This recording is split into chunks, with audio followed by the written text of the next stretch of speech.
Well. Neil Foss. Well. Carmila Magif, agus Carmila Magif, the Canador. Neil Tassala Kupla Nome, just contus Carlish and Crinu, Carmila Magif. So, Steve, agus Kid Mila Falcha, agus Gaharia. Rev and Dr. John Walsh, agus o Ulskal Nahir and Galia, agus and Dr. Rosemary Day, Colosh de Wirrigan Small, Ulskal Limney. So, Vishif Osar Core, so Blino Hin, and a lot of Eltona. And Reen Shop. So, Falcha Rash, agus Tomijik Tanu le Turry were Taija. So, you do spore just for what Lamara thought Leshgil and will fight you again on Chuck the Dollar Pat Cope Gallagher. So ni féidir leis bheithan seo aniu agus sinné. So just maidir leis an achtam clúmhile tá ráiteas le léamh maithagam an seo. Ba bhlam a chur bhuair náird go bhfuil de bhua alt seach míra dó den achtam clúmhile gábhíle saní fine faoi chosint ag lán frivléid maidir leis an bhíneise a thugann siad an costa seo. Má ordaíonn an costa díobh ábh éirí as fíneise a thuirt I le ní árid agus má leanann sibh á thuirt níl sibh I deideal dá é sin ach príomhléide cálaí I let na fíneise agah. Ar dítar díobh nach dúfar ach fíneise bhaineann le hábhar na nimachtaí seo agus bhí bhrítar díobh clacht de Parliamenta ormú nar cór más féidir daoine nó entitas a cháú ná líhainn si a dhéanamh ina náid, ina anam, ina hanam nó ina nanam slí a bhéadfaí iad a ahant. Ba bhhaitlim sibh a chur ar an ólas go ndéanfar na ráiteas tionscanmh a chur sibh faoi bhráid an costa a ailsiú híomh gréisteán an costa tar éis an cruinné seo. Meabhrítar do cóltaí an clacht de Parliamenta tá an le fada nar cór dómh túramí a thuirt maidir le duine atá tíomh muit ina tithe nó le heficach ina anam nó ina hanam slí a bhéadfaí iad a ahant. Agus ní mór am lá go bhfuil sé bhaid ní scire I méle. Nghail nílas an cin fá bhfuil sé cófáda sin. Tá dúlgus or a mé léamh ma. So tá sóimiid gur míle má go í cheanador. So Vidir gomáin seansagam an ag leabhart sin díospóireacht. Ítach gur míle má go tá buíte. Okay. So Tá mé bhhailinn buchas go bhhaidlibh as an gur thuirtún heachtarnáis agus ní lena ach 7,000 ó bhíomar os Fergór agus tá bhrí sin ní mórrán athrathe ar an chuí chumar rón an obaíon bh mólaíocht ná ag an gúlar ach tá cúpla athra beag dearafacha gur bhhailinn a chur os Fergór. So tá sulim go bhfuir sibh trí leithna chuin go achramar ar an méid talrágain man bhfuil siad a gcuibh tá cópla go an seo marlíonn se sin an scéal níos éascaí agus ní scopaí. So, dar ire former ó hef an taide dhéanamar gáhíle a 60 hí rinfastáisiún nar ah éon gailge á Créalacha ach nuair a chumar ar neis cutha im líana dúirt gachéin stáisiún grá riad gailge á Créalacha. So is tura suntasach é sin neadar ar go éibre nó os rud gur thug sibh cur go dúin ach táid sin is tá daine is nárdal mádar leis an Gaeilge agus tá feabhsaigh an tagathe. Leabhróil John níos mó faoi sin nuair a bheith sé caint faoin na moltaí a ascraíonn as an obair a dhéanamar. Tá muid buíoch chuma do Conradh na Gaeilge agus do Ollscoil na Gaillimhe, Ollscoil na Gaillimh a thug €2,000 dúin chun go raibh nán cúntáir taide os tú mlíana agus bhí sé sin thar bheith tábhacht a chomhéamh an ébre a chur I gcríoch. Maidir le thuaireanta Créalta in Gaeilge meán tá 3 uair agus 9 de ascar gná ascar le fáil na stáisiún a leog ar meán in éireann. So clúdaíonn sé sin stáisiún Radio na Gaeilge RTE agus na cín tráchtála neasblacha agus na cín pobl. Níl muid a breanú ar le héadú radio Rírá, Radio na Liffin ó Radio na Gaeltachta. Agus cé go bhfuil se sin beidir ábharing níos mó ná mar a bhí de creaaltar an cuid is mó de chláircha lasmuig go bóch amantí creaalta. Go háirithe na stáisiún óige agus cé go mollamúid go bhfuil an céitadán is mó Gaeilge á creabhscríle acha sin, iRadio agus spin. Le iRadio ach go háirithe creaaltar iad sin ón a dóchlog ar máidin go dtíine sé. So is tócha nach mína ar sin de gorim ní chortó géisteach le ceola go am sin na glachtar leis go bhíonn siad ina gola. So nuair a thugamid uaireanta iRadio as an bhean cílann sé sin go bhfuil níos lú agan agus cégan ar am a ríist go bhfuil na stáisiún óige níos fear ó héamh na Gaeilge agus tá na stáisiún pobl san áireamh sin tá Wired FM sa choláiste na bhfuil hain limnach ar Contosa agus Flirt FM sa choláiste na bhfuil John just choráimhach mar Harlín Contosa. Ó héamh go leorgus na chláiricha áfach ní cín iad a gentar as an nua I gás gáf fan géad.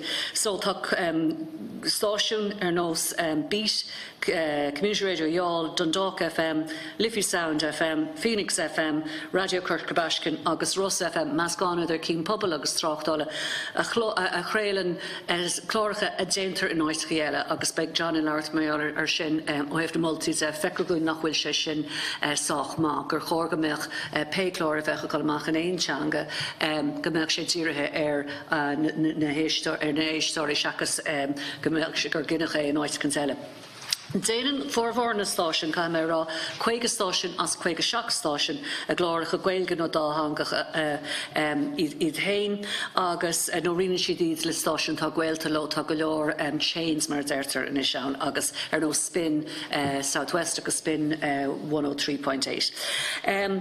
Mar is tá gach stáisiún a muomh inis go bhfuil Gaeilge acu agus fáiltíimiidir bhí sin ach tá ceithre stáisiún tráchtála nach bhfuil éon Gaeilge ná ein chlár gáthangach acha. Níl acha ach na giotaí beaga sin na insert seo a bhar an strucha seconds nó nóméid agus sinad 98 FM am lá lia, C103 agus Cork's 96 FM i gCorca agus arás go lá lia Q102. Níl acha sin ach giotaí beaga beidir trína ceirhbhata in ígan lei agus cílis sin go bhfuil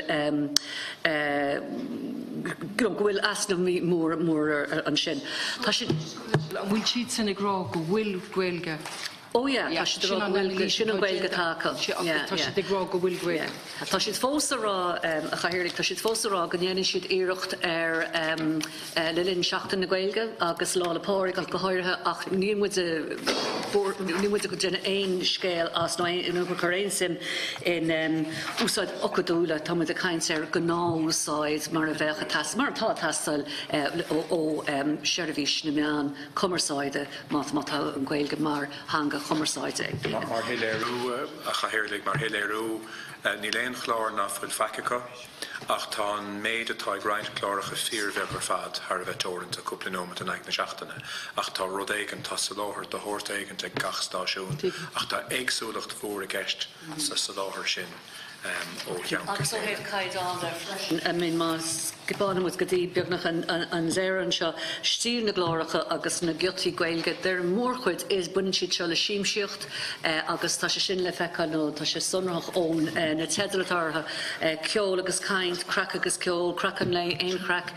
Níl mór an de freastal a dhéanamh ag stáisiún ar bith ar go ná riachtainna sí Gaeilgóirí ná muintir na Gaeltachta nó daoine a leabharann Gaeilge go rialta nó sáchrialta mar hampla ó héamh cuasaí nuachta agus sa láthair nuachta crealann RTE Radio a hain nuachta Gaeilge gachéin lá agus crealann RTE Lyric nuachta gachéin lá giotaí garda agus crealann RTE 2FM giotaí garda nuachta ó luan go híine.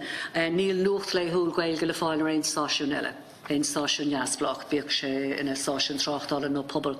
Agus an túfas is mó dar ire muide agus an cúspóramh is mó dóine na contathe ina bhfuil Gaeltachtaí ionta agus tá seachcín go chundaithe nó go chundaithe na bhfuil stáisiún ag freastal ceantracha Gaeltachta, so a ggurcaí níl éon chlár omláin Gaeilge ag C103 a ggurca, tá ag Red FM agus tá rions dá larva ag Spin Southwest tá freastal an óige.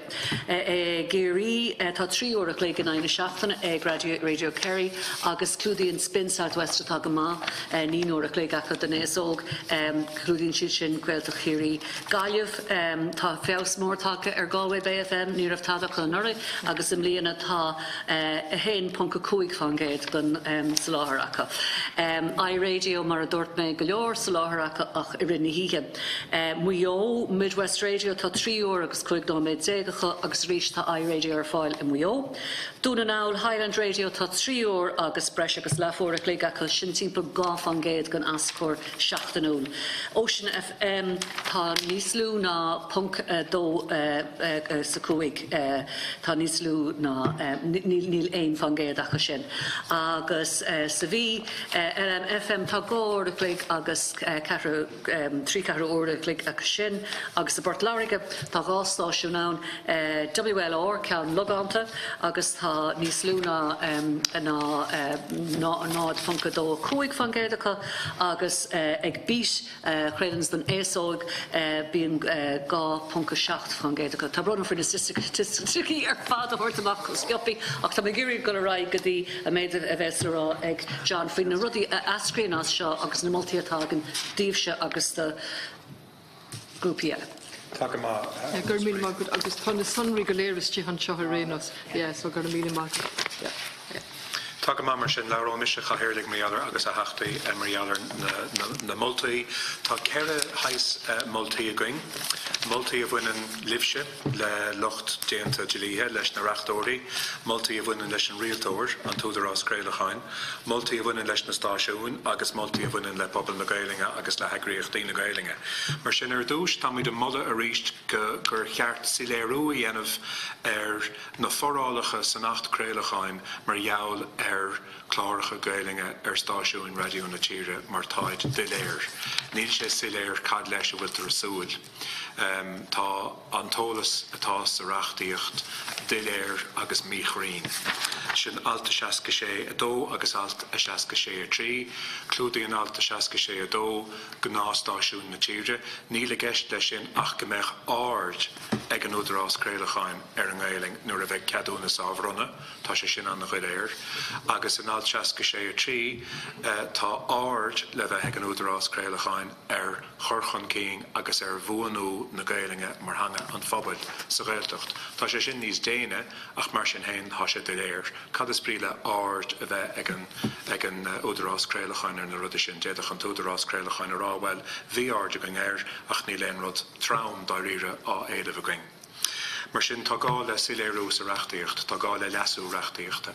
Ifir a dó don rialtóir hain an údarrás Gaeltachtáin, caimid fáilú ar dúis rimis an blan nó don Gaeling atá áréiteach ag an údarrás Gaeltachtáin, tá dréocht phlean gníomhaíocht a fáilsethe agus iarach ormsa ólas a chorchútha nó freigra a chorchútha maríallar sin, tá an plán á olahú agus beise mó rimis ar na bliana, fáiltíimiist rimis sin agus déad faoi cuid dar moltaí chur snárdamh. Tá muid géirigh áfach gnéan faoi gháród go práineach agus sin an tificach Gaelinge a abhanú an postsan agus an cuiste cóirleach a bhíchán don Gaelinge abhanú chomá.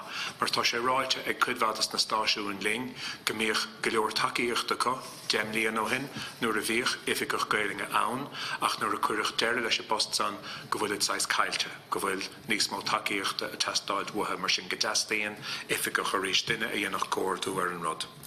Tá muid rá chomá gur gádíú ar chláircha do réine óga agus tá muid a caint chomá ar an dá hais éistóra mar tá rá hais éistóra ann. Daine a hálíofa, bídís sa Gaeltacht nó náid neile agus daine a bhfuil cúpla focalacha agus a hábáig giúil. Ní féidir caithfh leis an dá grúpa ar an slí chéana. tá difríocht idir an dá grúpa an mór phobal atá báigúil agus fábharach agus an pobal belga nunlach atá líofa is gá freistalóra chluite agsúla. An tríú mulla hágaigh ná na stáisiúin agus dos na stáisiúin agus Louis Rosemary Hanna gur cheart go mbeadh spreocha gach stáisiún chláiricha dá chutéine dhéanamh, seachas a bheith gach réile nó a gach úsáil chláiricha ó áitne eile, mar becheart go mbeadh na táiricha iarúnach dá néistóirí. Is gá spreog éigeanta legan síos ó thaobh níos mó chláiricha le ling buig amanta, nó ar a líad na bheith chláiricha dul amach lár na híthe a bhain. Cuirmid an cheist an bhfuil gá le quóta sa reachtaíocht mar leis na stáisiún Gaeltachta. Cuirmid an cheist sin, mar tuigeimid go mbeadh deacreachtaí beidir praticúla in le héad agus dóiling gur cheart é sin a phlé. Agus deire tá mulligan dus na heagríochtaí Gaelinge agus de phobal na Gaelinge agus meabhraí míid díobh gur buineach amach na héachtaí móra ó thaobh na meán commerceáide sa Gaeling, mar thora ar achta sí. Bhí feachtas annar san radio na Gaeltachta, bhí feachtas annar san radio na Lifa, bhí feachtas annar san GG4. Tastaíon feachtas inis dar ling ó thaobh na Gaelinge i gcúrsaí creaaltóireachta trí chéile go háirithe sa radio mar a háidéanta a gcuinge. Mar sin is gádas na heagríochtaí stocarucht a dhéanamh go leanúnach chun an spreag seo bhaint amach, is gádas na heagríochtaí agus an bobal na stáisiúin is spreige nuair a dhéanann siad go maith, agus úrinta déanann siad go maith, agus tá sampla a going do chláiricha don scó in áitne, agus is gá tógáil ar sin. Mar sin is tiúns na fád termach é seo mar a dóramar, tá súlagan leanún deráig leis an tríú céim má aimid muoinúchaige, agus an tríú céim den daide ná dolasteach taide cáilíocht dúil a bheith ann go mbeimiis de dolasteachs na stáisiúin agus a labhairt le banistóirí agus le creaaltóirí féchan cadíd na dúchláin agus na deisina a bhfuilin le creaaltóireach trí bhean na Gaelinge. Mar sin gur míle maithagah a chahirirlaigh agus a heachtaí agus a cháirde.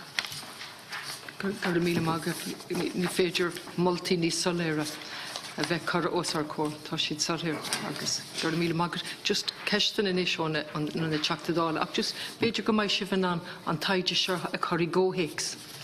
Seo an dara úr os ar góir, just raglan na hagla go bhfuil dearmid gin a gunne agus na daine atá gé éisteacht, just an taide choirí ggóhéics.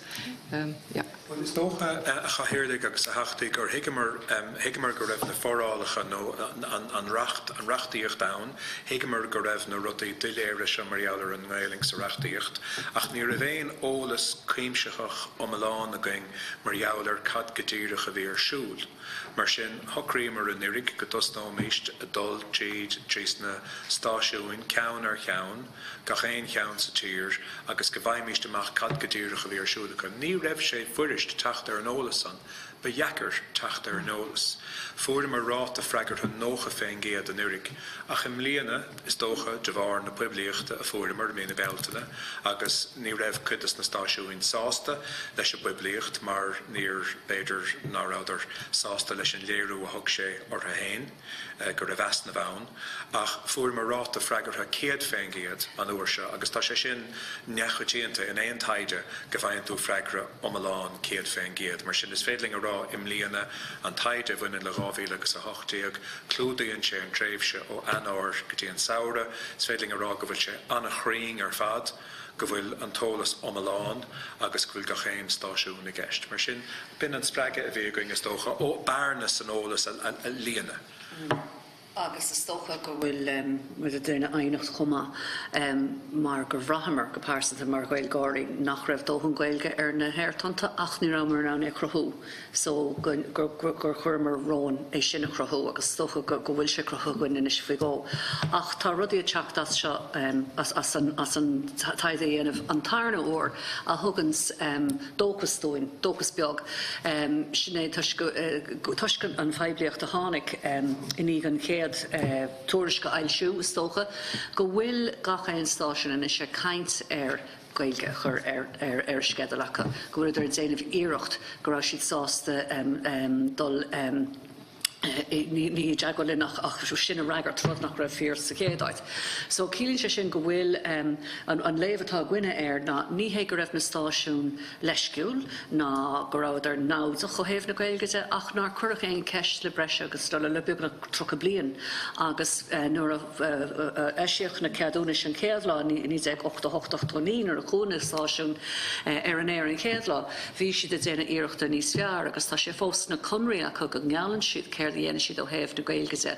Ach nuair nach raibh aine teacht tar neis cútha agus rá chur ceistena céim fánach bhfuil éon Gaeilge ar an radio nó barlam níos mó nó bhhaithin rud é a glosin Gaeilge ar na meantanta dágad ar go radio na Gaeltacht agus lehéadí radio na Lifa é agus dar linne ní sé sin sách má. So ceangas na moltaí a bhí gin agus a phléamar an uair dearnach nuair a bhí mar an seo osfar gáir ná mulla bhí ag an teachtála Peadar Tóibín agus faoi beidir 8 nua a chuma agus cean eile bhí gcuibh dóin agus bhí mar Harbheith sásta leis ná go méidir go manófar stáisiún nua Gaeilge go háir ceann a bheith tíre an óige.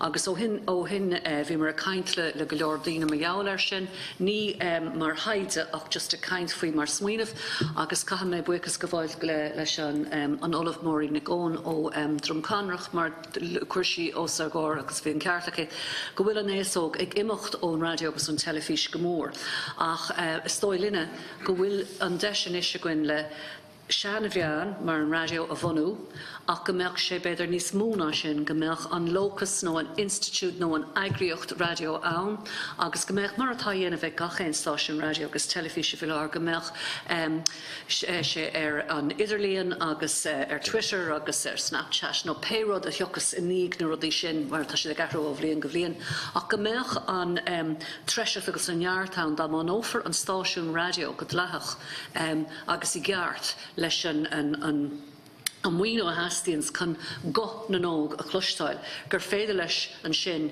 gur féidir tógáil ar sin. So níl an radio goil imimecht amachchas amach ach tá sé garú agus tá an téasóg imethe chuid mhá go ceol ar nós iRadio agus spin mar eicimid ach chumáile sin go platforms eile gádain eile agus is gáúil a bheith ardalach fú sin chumá. So tá muid a tógáil ar na moltaí agus a caint le daoine méálar cad is féidir amach ach tastíon cabhar ón ceir réimse.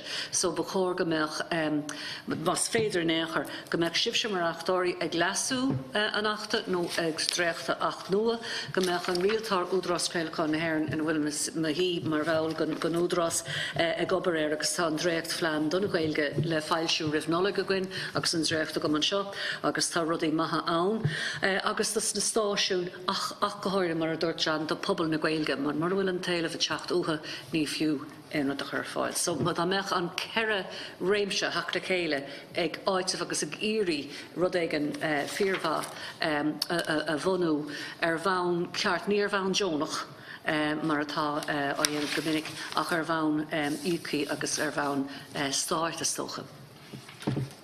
Gur mí mag. I cheachta, snodí.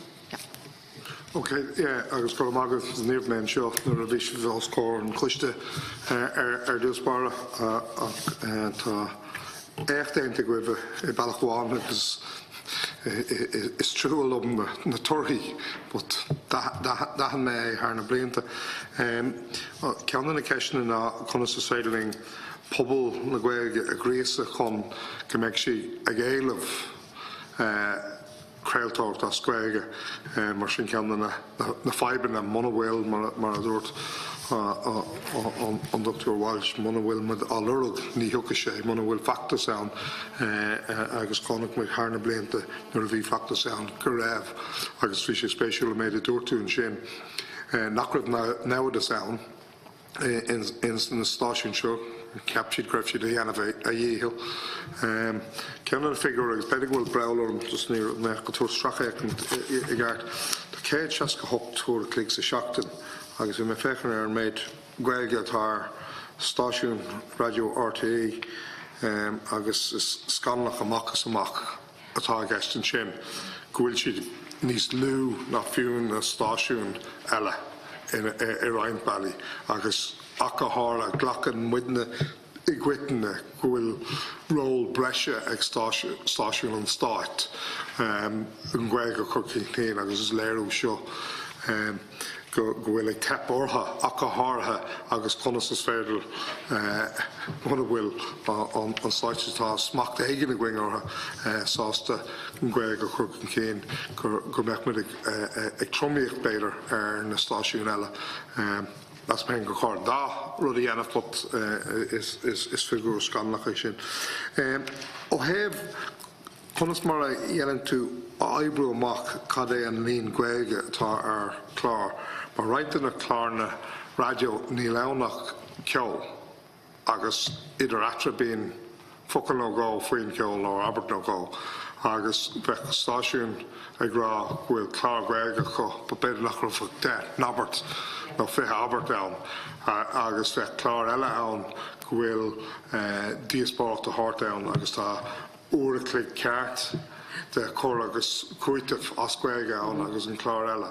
Ní mé tromíocht ar na clár sin ar a rí tá sé ann agus tá díospáirt ó héamh an ceol agus bín cór láthair bín na chart ascuige ceanna na stáisiún agus cluisin go minic agus bín si go hinntacha cluis mar ní chuann sé amach nóisteach ar na daoine óga ascuige nó spéir ní si a ggéisi cluisin ceol ó nimhre a héan ó nimhre a dátá a gceist. Cad eile fi glacham masmur as na go sinna figurú an na stáisiún héin agus ag sé beagnach dóhéanta figúrí eile a chothú chun airn siad san if Seán méid atá a dhéanamh bhfuil agus sé go mag bhfuil an éiri sin sásta adháil cé go beagus tá sé nó cé go mór sa hílann siad san gúil sé.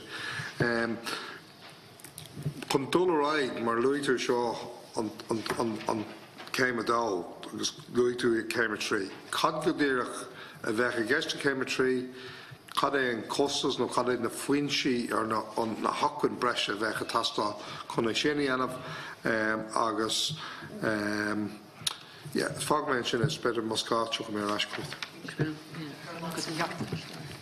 Well, is tócha hachta gur mágad as de cheiste is tócha dús beidir má lauramíd mé ar chéime trí an rud a bhí geisteachní le chéime trí ná seachas níos mó statisticí mar ní dóilm go mé é nachrú ar na statisticí go méimiiste dolisteach go dtís na stáisiúin an nihritica agus is féidir beidir roinnt stáisiúin samplacha ó gachéin arnáil mar sin an arnáil phobal an arnáil tráchtála agus an arnáil seirbhíse poibilí agus go méimiiste labhairt le banistóirí agus le creaaltóirí agus leis na daoine atá geannas. Féchan cadíad na decrochtaí a híonn siad san ó thaobh sa láthair chláircha Gaeling mar labhar mar leabhar fad agus ghlacha mar nótaídas na córáide agus an rud a hála ar a bhón ná go raibh frostrachas go minic le breistant.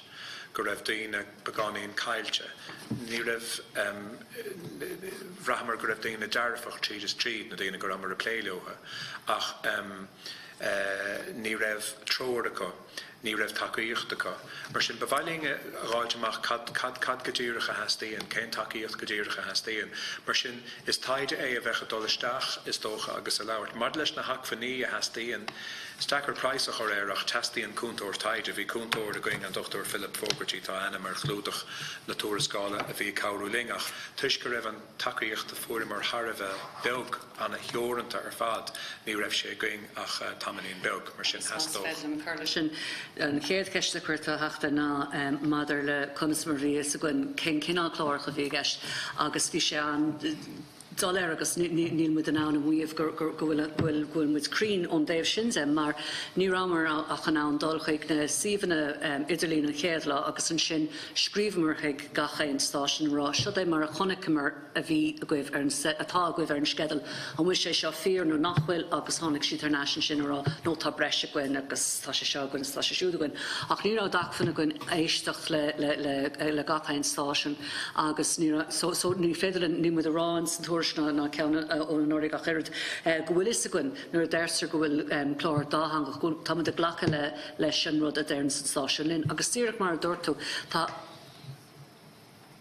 Ari a friocht idir lehéid a chlár atá ag Níor FM dúsgurt a carach muine muice tá go amach go léithúil agus chlár irise agus go leor cainte agus lehéid mar a dúirtú na cartaí chur amach nó ceol a rinne híthe agus a rá agus an isbé agus an isbé agus an isbé idir tracanning. Agus féidir na rá ón Brano Erna Nisivana Islín agus ón ascar a formar ón station nachhfuil mór an na díspáirachta sin na chlárcha díspáirachtarsúil níl mór an chláracha fásnéisisin, ní dom go bhfuil mar aon ceann. In ceann leanúnach, níl aon ceann inestíochta, níl aon ceann nuachta, níl aon ceann níl aon drámaíochtarsúil, níl aon rud bhfuil tégar a buint leis na buid go múna sin leis an íse tá gcuin ar fad sa teomra ach ag an am céanna ní mór an cainte i gceist. So mar an bhreainn tú ar na tezel ceol agus crack, caint agus crack, agus dlúhhaint le ceol tradiisiúnta, agus díal tá a gcuine in aig ceol tradiisiúnta, spreáil am héine ach an stereotyp cultúrtha sin go saolítar an Gaeilge leis an seanaimseir nó le pleachtais cultúrtha ar nó sports agus ceol de chináil faoi le agus nach mratar gur teanga bio í an teanga agus gúil dín go sé a ceart a díine gachríochtan is commerceáise a cholíine ar na hair tanta mar atá ag bearláirí agus is cuiide sin táid doíire. Aithníí chuma a heachta go bhfuil vibe cinnte le chláracha RTA is cosúil agus chaach sibh leabhartlótha ach is cosúil go bhfuil RTA a féchant ar RNG agus ar an uirich léige tá siad an animas a bheith tuairta Gigi Cahir go bhfuil an dúilgus a cholíonnacha seacha sin mar ní léon chlár bonúsach bon chlár a dhéanaan RTA radio a héan níos mó tá nuachtacha agus an san uirich léig do chláracha RNG héan amach I dé saharing or a bhain le na seachtainna agus bhí trá ann nuair a bhíoch níos mó ar radio a héin agus cíimiid an titim sin go leanúnach nuair a bunaíoch na meáin omalána ar nós RNG agus Gigi Cahir gur tháinig titim ar heiribhísí eile RTA ach tá na forálacha seo san nacht inanimus a bheith a chintú go bhainnig an réiling I glúasa agus is súile an phobail go generálta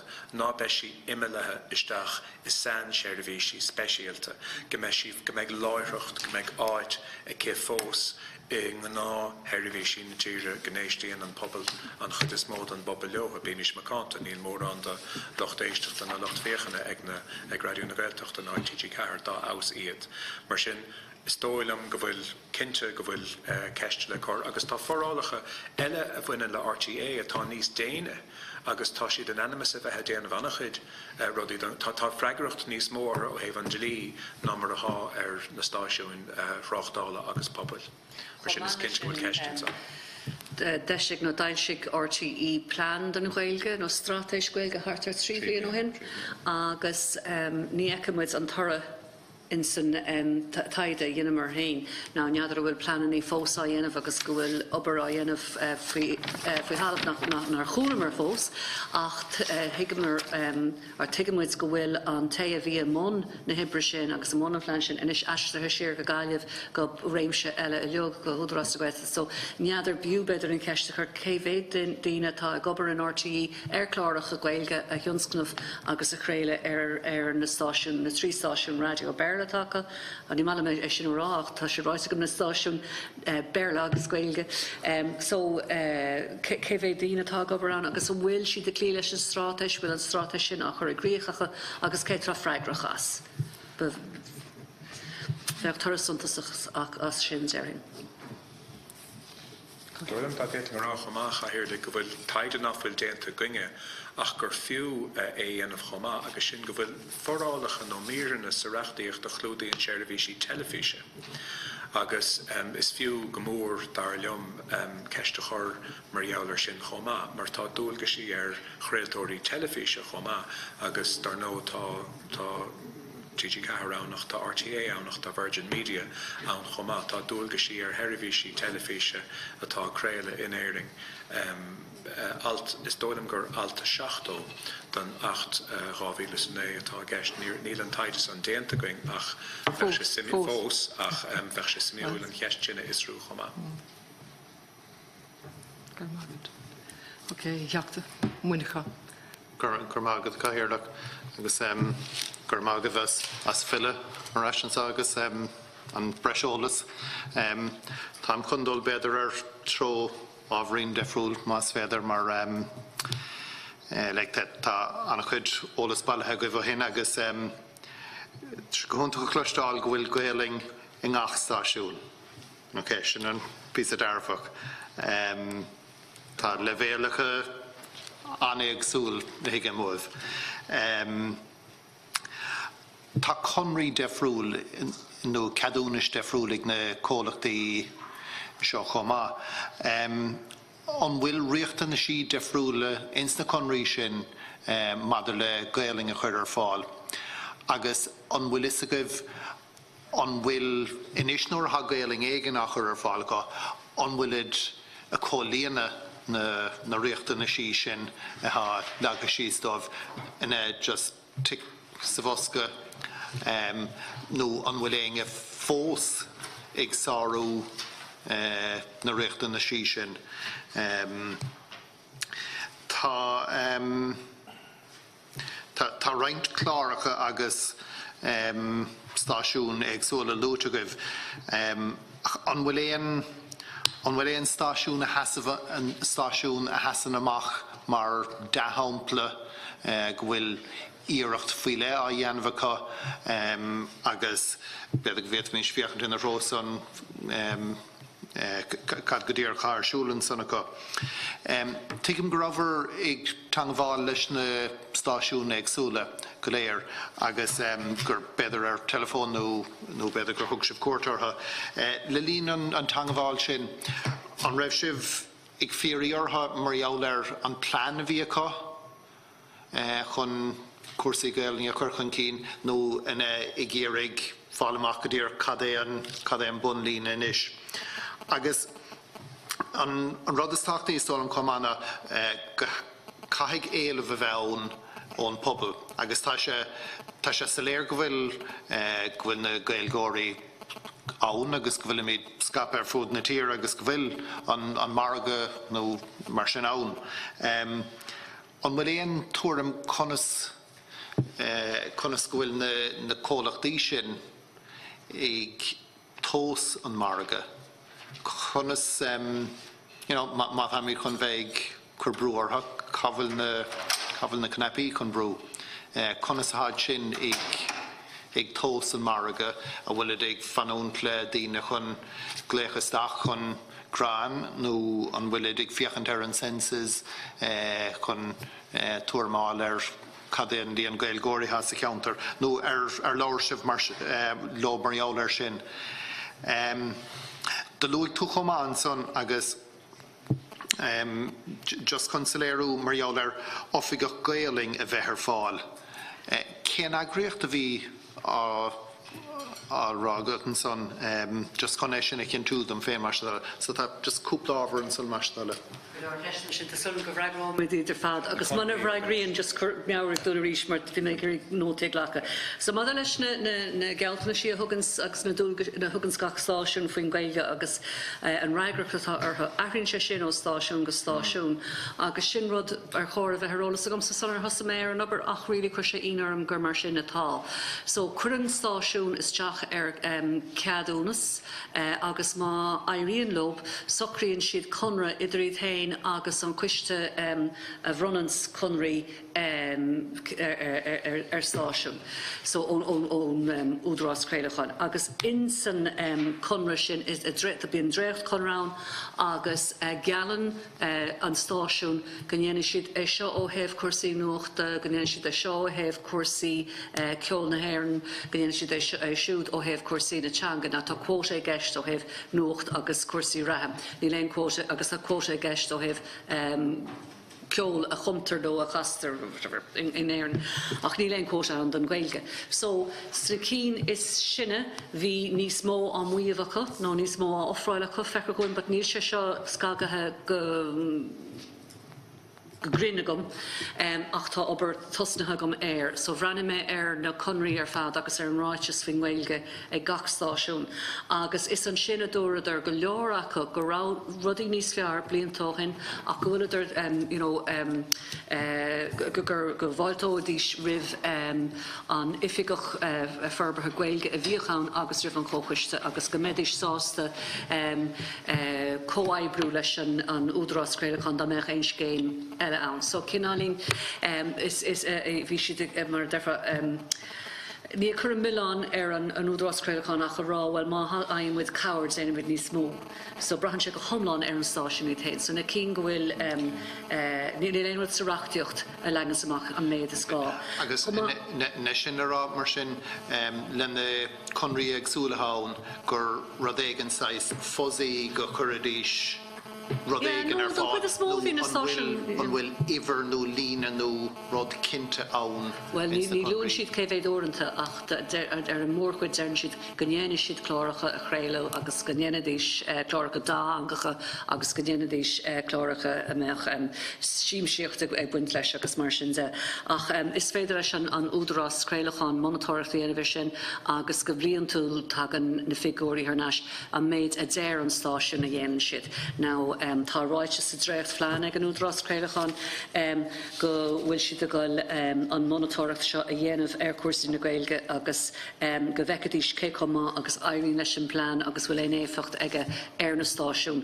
So ar bhealach tugann sé seo freigadit ar an ceistdearnach a chuirtó mar dheall ar an ifigach Gaeilge a bhíochan.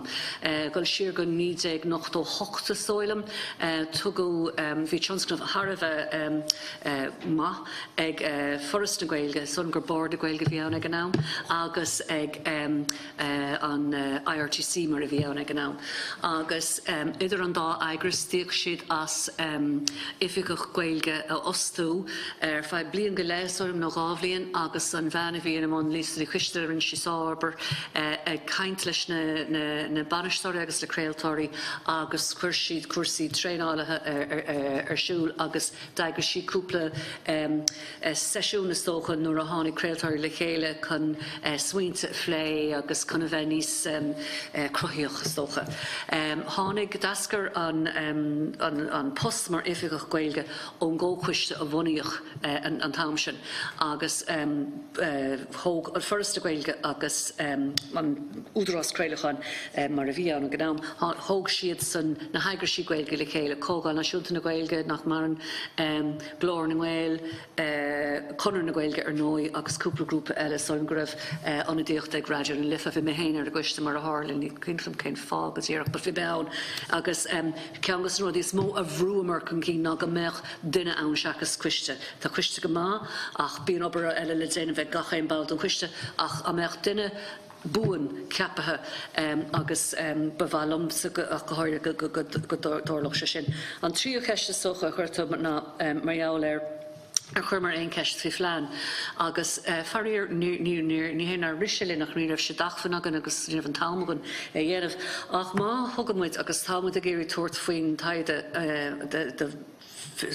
den bhíonn se chuin fihis nídéag.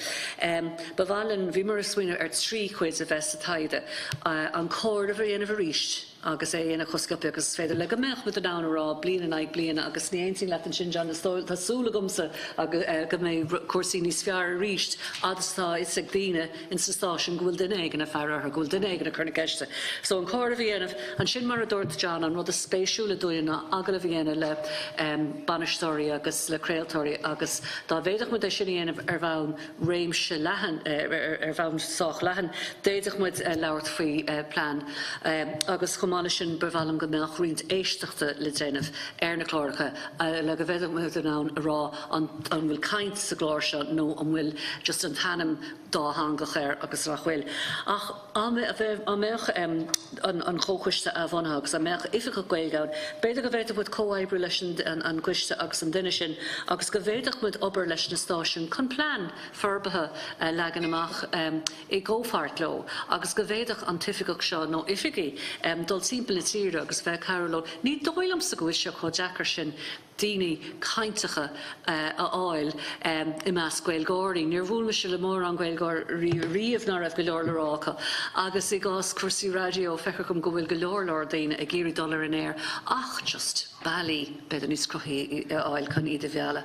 Agus an fáilte bheith rompa insta stáisiún. So chahamid é sin an gort sin ní a rá ach a réiteach le go bhéidir mu é rá. Se bhhaim choirla sin a hachta a ríist ceantas na teachtarachtaí bevó a hánig thnáis a ríist agus a ríist eile na aspa ólas ag na banistóirí cá raimíd, cá bhaimíd na Gaelgóirí, ní lisagan cénáid le tos nó.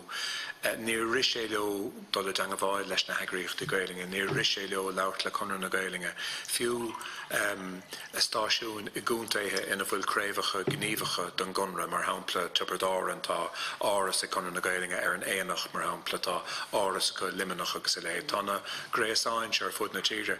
Agus bhí partnéireachtaí ann san náma cathach an radio bhíoch Gaeling a déanamh annachcha cláracha do radio hain, cláracha quiz agus I le héid sin agus darúil mar sin déad faoi partnéireachtaí a bhunú a ríist idir eagraíochtaí na Gaelinge. Tá Gaelscoil I ngach cúntaí, tá Gaelscoiline an dá levéil, meán levéil agus pon levéil I ngach cúntaí ar fud na tíre.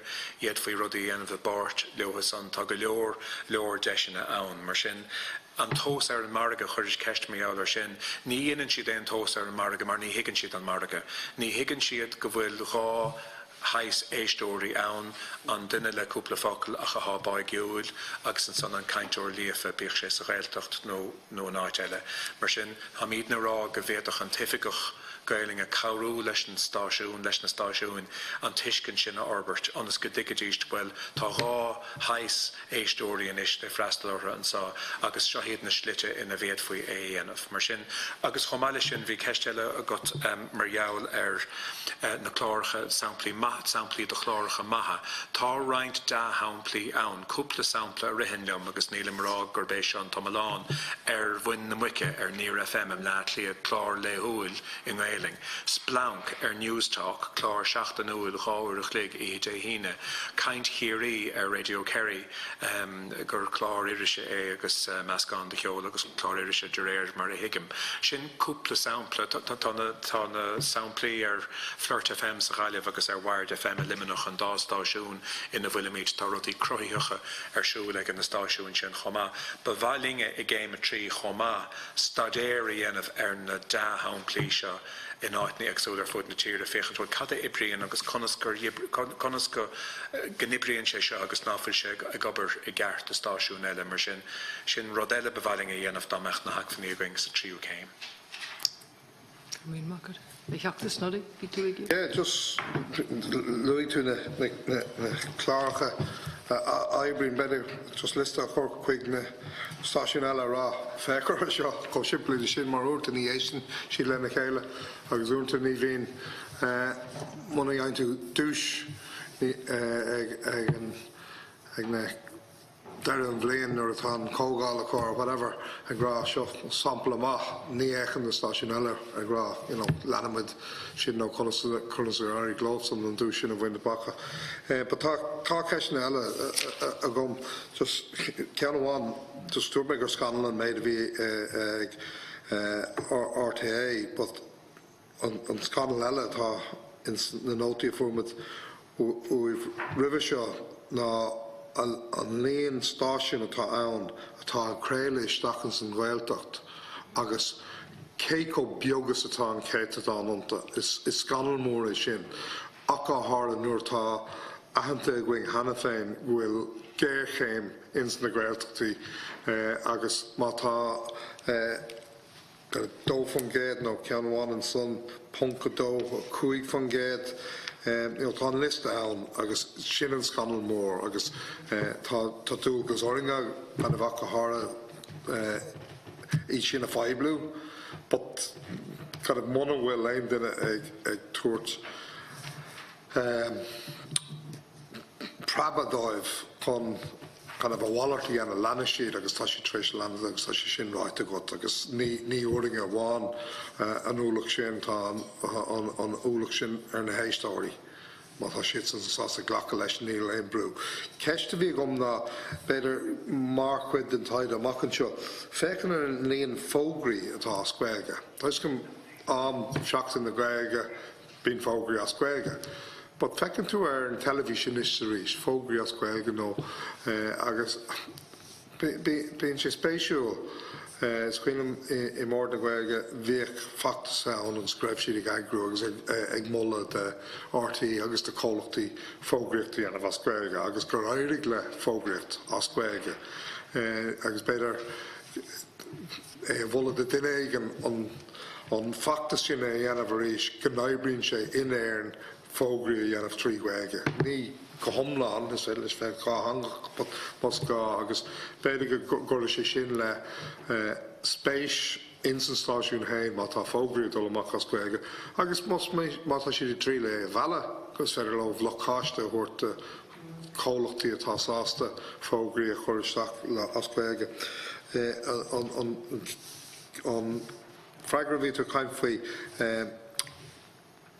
Clark of Dainta last week, August, deal to know Griffin Oraha, Tarlin Shin, aber TG Car, for the Honda Clark and need TG Carry and need is in Sleeth on structure around. August, my ace into Land and a Clark, well, in my clear, a Kahar on Nucht, Reinter on Nucht as Berla, kind of temple, whatever, fair. Guilty than the fifth station or truck station to tear. They too on Rud Caney and Vachuan better good night with the big on in brain and basically Clark Caney gone to different or station different team in here. But they fee more door to Gael in. Quiz Dan Nomad of our file or arrogant kind of quiz the rest the mark to a yan of the death. Station people in here is better a reach for Shane count than a faderty a mocking sugar federing a volla than Arnile provide a canyon Denegan Clarka Corlacale as the Yale than a station Tradalka the on count of it to dear where a dare on Corlar ought to be to a graph we on Tauchi agus vi meg Cope Gallagher going hen and party going hen agus vi kind fui on Arnell nu on Iderlin on a Ardan nu agus an ahru atá on motherland Nadini Oga agus a Jack running a or the Hishkent Keiko Suntus atá an ahru shin agus ní gá fechan dégor agus iad fechan an televis gúil siad an phone an támar fá agus tá sé seo siúil sa cúra agus níl siad déirú an éair. So ní liscom an fiú stáisiún nua bhanú an lathnú an cadúnas atá ag stáisiúnacha tá an sin atá kind of beag ionta hain conas is féidir cadúnas a thuirtáibh nó mulla thuirtú díreú isteach na hardán nua an Idirlín kind of pay gléis atá pay ardán atá úsáid ag daoine óga tá sé sin an bhór but pay mullen or pay cadúnas has made the hort nachhol sé sríint in ein ballach agus gúil an deisico kind of an made is fade law and of a macan show. Hachta gur maithagad freagrómis an chiad dá cheis mar sin an ceann féin Gaeltacht agus an ceann féis na fógraí. Se is léir gúil 5 mad leis an Gaeltacht is dócha gur cheart cuioine bh ríist nuair a ceapach seán a choráin ar dúis mar chmisnar tanga bheith an nasa ge go minic spirit na reachtaíochta cad a bhí an aigene ag na daoine a chuir an reachtaíocht le chéile an tuiscint a dheimse ón goidsead an reachtaíocht a bhain leis an Gaeling ná go raibh sé mar aim a gé ná béach an Gaeling ar an immel go meach láithreachta cé ar gná ar a bhí sin na tíre go mín an chud is mód a phobal na tíre ag éisteach leotha. Chomáile sin cuoinnig ar a méid sin atá an alta 66 a trí gur cheart go meach ard ag an údarrás Gaelacháin ar chorchon king agus ar bhuanú na Gaeling mar hanga an phobal sa Gaeltacht agus cadúnas ábhrunaige ar stáisiún radio. Ní dóilm sa gur féidir a rá go bhfuil an Gaeling á chorchon king mar hanga an phobal sa Gaeltacht ag Sherivish go bhfuil níos lú ná trí féin giad dos na húirinta a chluig I gceist le. Ní dóilm gur féidir an aragóin dhéanamh ar éin Chile go bhfuil antanga á corchan céing mar hanga an phobail sa Gaeltacht. Ach lena gearta húirtas na stáisiúin, tá Connolly déanta go leis an údarrás Gaelacháin, agus táid a féiniú leistigh de chonrad leach leis an údarrás Gaelacháin, mar sin buine na naib leis an reachtaíocht a bheith diléir agus lag, mar sin go dtí gur raifar an rec leis an diléireacht sin sa reachtaíocht, ní dóilm gur féidir aon dulchan céing súntas a dhéanamh. Ach tá sé castamach ag an túisteach quóta, a big quota an clíos feorchan éanamh, agus déirigh na stáisiúin dar nó gur cólachtaí príomháideacha tráchtála iad go bhfuil brú ar an radio tuis gan omíocht dos na meán hóisialta agus Laura Rosemary mar ealar sin go lua. Mar sin is léir gombeach na stáisiúin beidir a chur a gcuinge éon quota a bheith hán. Nach caffar teacht ar chlí éigean chun spirit san na reachtaíocht a chur a bhaim sin chur le buanú na Gaelinge mar hangan phobail mar léir tá annach a taide going a léiríonn go bhfuil brú mór ar an Gaeltacht mar cheantar laur a Gaelinge agus mar sin caffar doling le leis ar chlí éige mar sin bhailim tóirí mé an chuiste bheith séime go iad san na chluisiint. Maid leis na fógraí mar sin tá mír sa reachtaíocht is dóilm gur sa nacht airige de se há sé nó beidir go sé sa nacht Gaelacháin agus gan leis go las a bheith sa léir ach tá bhís géimena ann hena chun locáiste a thuairt de ógróirí dá meach fógraí go ngailing ar RTA. Bhí locáiste troch trí féin géad le bheitcha. Tá sé sin sa reachtaíocht hena agus buntar úsáid as a bhhaim go chéile. Ach is dóilm go méidir gur cailech deis nuair a bunaíocht G.G. Cahir túnscoil fógraíocht a Gaelinge a bhanú mar tá chud is módas na fógraíocht G.G. Cahir I méarla ach ní ágan san ná féad faoi beidir mar chud de obair an ifiigig dá meach ifiigech forbar a Gaelinge ann a ríist go féadach an duine san beidir fógraíocht a Gaelinge spreige nó go féad faoi teachtar scéiméigid leis na stáisiúin thráchtálach an locáiste a thuairt do réine a bheith go ghlacha fógraí I Gaeling. Ach tá fasach sa reachtaíocht hena tá locáiste trocha trí féin géad ann hena de ógróirí úsáidan an Gaeling ar RTA agus déad faoi sin I lehanú beidir. Mar sin Laura Rosemary inis ar chawchaí an radio is dócha agus an cheiste choris. Agus go bhfuil Crystal agus go mena eiscid ach ómatha héin mar léachtar ag daile le daoine óga gan ní sin aontaim go thomlan ag spin siad ar fada breanú ar an darascáil an fiúla linn léachtaí bíonn siad deirtarlam go mín siad an dárad a dhéanamh. nó beidir trí rud a dhéanamh beidir súla chuile lei sin. An rud a deiring faoi bhírálam bheith an anrá go bhéadach muid Aindrias éigean nó cólacht éigean a bhonú das meán sóisialta ach fi láthair ní léon reachtaíocht in éireann in Europa ná sa dain a dhéanans na meán digichacha a rialú agus tastíonn sé sin is tócha mar ní muid a gurí bheith go nead leach agus tá muid a gurí go meach rud á dhéanamh ag reachtáirí na tíre go deocha sé seo ó mór agus ón món sin é an carchuige tá gcuine so go dtí go méid an cócht a gcuimhse mar heachtaí dála agus mar seanadóirí nó go dtí go méid achta bheits tuairt faoine rialú de haiséigean dos na meán digichacha rud nach bhfuil is ann is soilm gur fiú go mór brúaráig leis an éirtas nó an íireacht a dhéanamh ar stáisiún radio háir an óige a bhanú.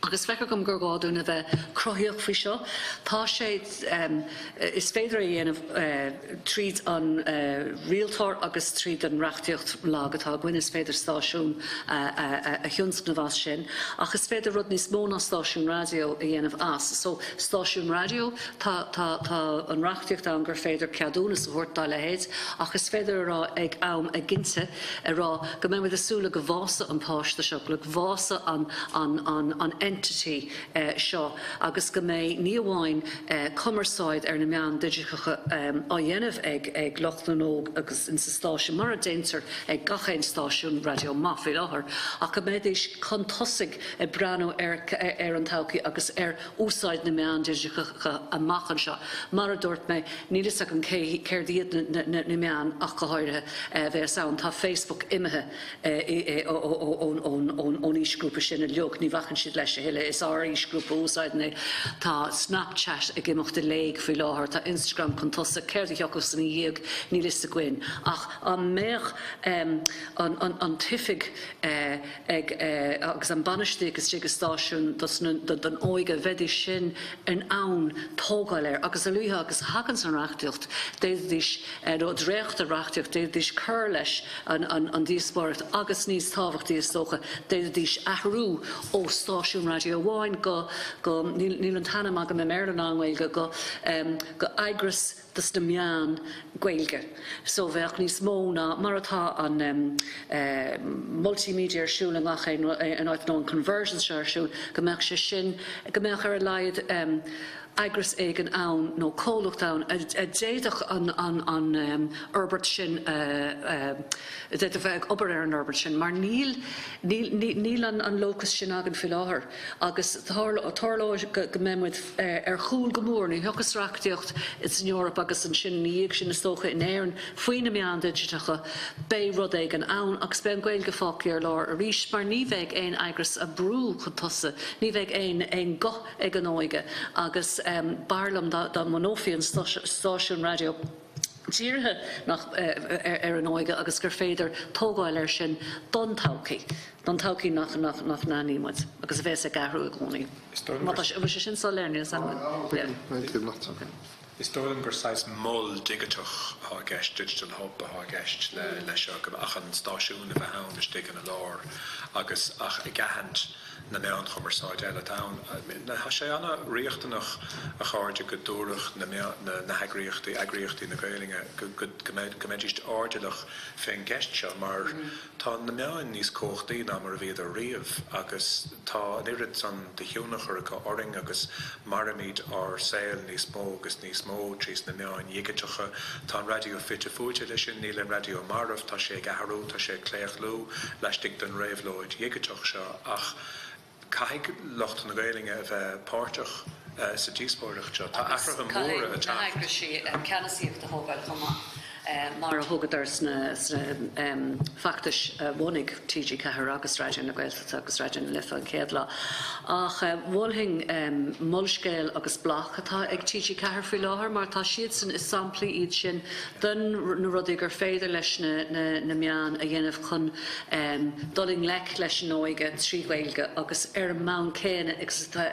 in san park céine ina bhfuil an óige gríosa agus ag feimóid hain agus a mé teach mar a derm nó cólacht nó agras bunathe a gcuine.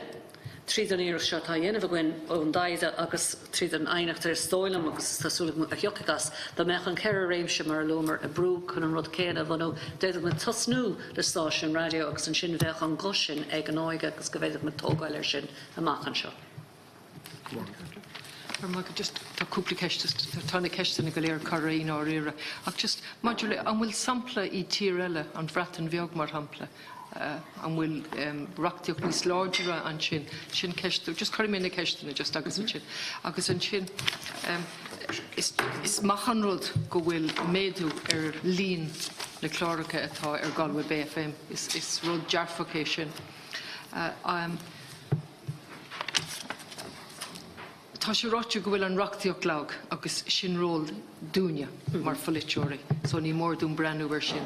Tá tú ag rá go bhfuil an túdarrás créalacháin ag déanamh a dhíhel. Is tótha go bhfuil sé beag an in lag ó híomh monitóireachta.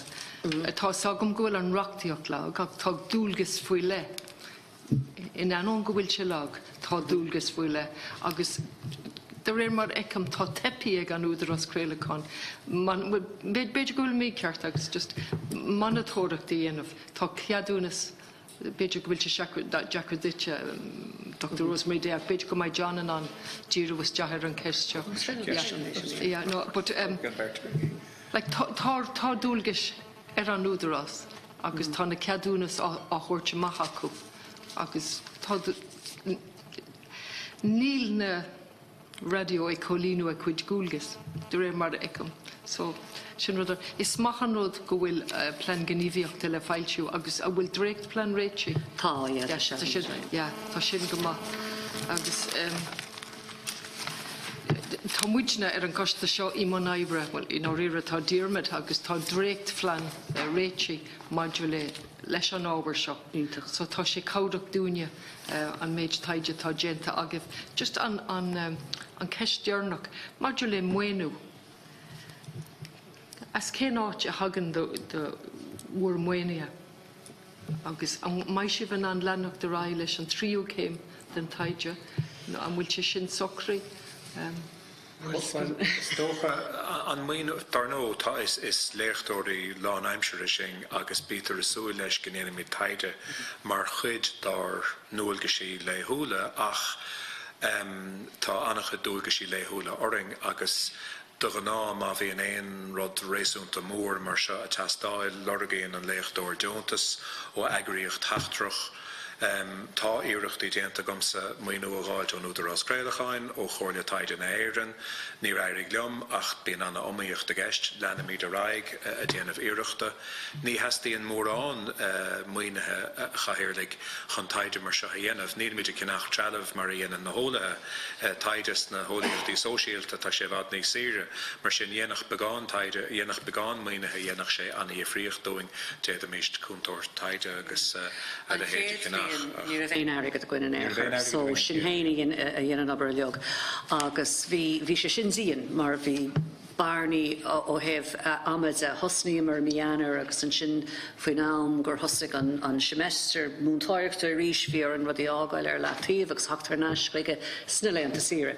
So im líana bhí sé dá ag John €1,000 soil máil ón Olscoil na Gaillimhe agus €1,000 áil ó Conor na Gaeilge tuisc blian na Gaeilge bheán.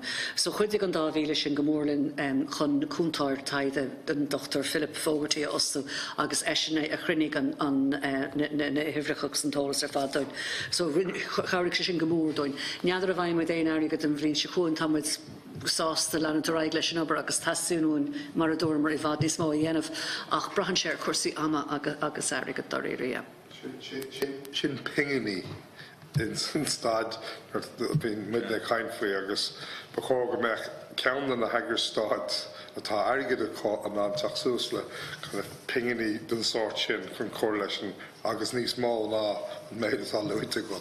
Tá tú cainfaí €2,000 chun cuidiú a bhí a gcuibh an orige agus tá écht éanta gcuibh in sa méid a corfaoin ar bháid ba chóga meach leidí fóras na Gaeilge nó dráméige mar sin an anteachsús le coppla €1,000 chun cuidiú leis an céad céim eile mar tá sé comhtábhachtach agus is gáúing éon a bheith níos seachas fannacht. Garmágus. Bhór an cúna bheith sin agus tead níos mó dhéanamh leis sin. Dhéanam mar iirecht mar dearm teacht ar airgad ó agriochtaí babilíoch ní airigh ling ach níl muid géirig an béal bachtach oring héin nach chuirid lenig an taide raig ach be sé níos muile agus ní bheith sé beidir ní be sé beag an scóp níos cúinge. Chun de cheiste raigart a chahirirlig mé ar an rat an bheg tá an radio tá an bhreataine se bhd níos treise ar na stáisiúin logánta agus pobail sa rat an bheg ach ní léon chéadán na quóta legathe síos ach go generálta tá na ceistena seo chafaí taide idirnáisiúnta a dhéanamh ach de réir mar a hiigim I ggóhéicsna eile ní leagtar síos quóta go minic ach ní hé sin le rá ná bheith quóta ann charóch sé go cinnte dá meach siléireacht éigent I gceist. Luan tú ná fuil na stáisiún na cólíana a gcuid dúil gesí. Tá siad a cólíana termí na gonarthaí atá go leis an údar as Gaeltacháin nó ní éontófaí na conarthaí leotha nó bhainfaí an éir iad agus bhí sampla nó ghóán le trocha bliana nuas na stáisiúin na buinecht an éir tuis go raibh an conra áthú an ar bhain sé. Ní ó heh cuasaí na Gaeilge ar nó. Ach is dóilm go gafar an cheist a chur conas a churann na conarthaí a aontaíocht leis na stáisiún Gaeltachta, conas a churann na conarthaí sin leis an Gaeilge mar hanga an phobail sa Gaeltacht. Mar sin atá luaite in alt a 63 den nacht agus sin ceist dáiríre don údar as Gaeltacháin dar liom agus beidir go bin an áte bhfuil an cheist le chur canna héamh ná fuil. Mar is féidir leistigh de gach reachtaíocht mar is óilde a chahirirlig is féidir an reachtaíocht de bhrú, agus is féidir míú is féidir an míú atá got nó an tuisce atá got an reachtaíocht de Orbert. Agus is féidir rudaí a dhéanamh leistigh de Lancashire na reachtaíocht de chomá. Góhés an stráis fi blina agus I góhés an ráis gweilge gáhíle sa sé agus spirid an rud log. Ní dóilem acu bhfuil míú ó bháin sinna gan an gweilge a imimeú, an gweilge a normalú, sin an teachtarach is larger atá ag léime ma as na cópaisi sin an gweilge a normalú tríd an ggóras log. Agus an codarsnocht a bhhailart atá I gceist. Tána na céirsa go gairlig agus conseachtar náise ag rud sin madar le leis na Connolly. Tá níos mó I gceist ná bhar gom leis go níla gceist ach go neireann an stáisiún Cartnaválo dhéanamh agus go néontaíonn an cuiste leonú Conartha leis an méid atá á bhula ag an áfráil ag an stáisiún. Tá méach cultúr níos réamh go níomhí is tócha madar leis an Gaeilge in san Údarás Gaeltachán agus tá méach brú a teacht ó bhras na Gaeilge agus ó Conor na Gaeilge le go méach cultúr níos réamh go níomhí ó héamh cumarsa dhéana trí Gaeilge na airtunta bheith na stáisiún ag tairiscint níos mó agus iad ag scríomh an Conartha mar siad na stáisiún dar iad scríomhann sa Conartha agus bíonartha leis na cótaí féh an géad den am a chahabh nuacht agus cuasaí ratha agus féh an géad gon ceol fad a haine siad caiise ascart cai gan ascríonn sé in éireann ach níle le héad an do bhfuil ach a meach an cultúr níos dearafí sócha agus níos réamh go níomhí charóg sé.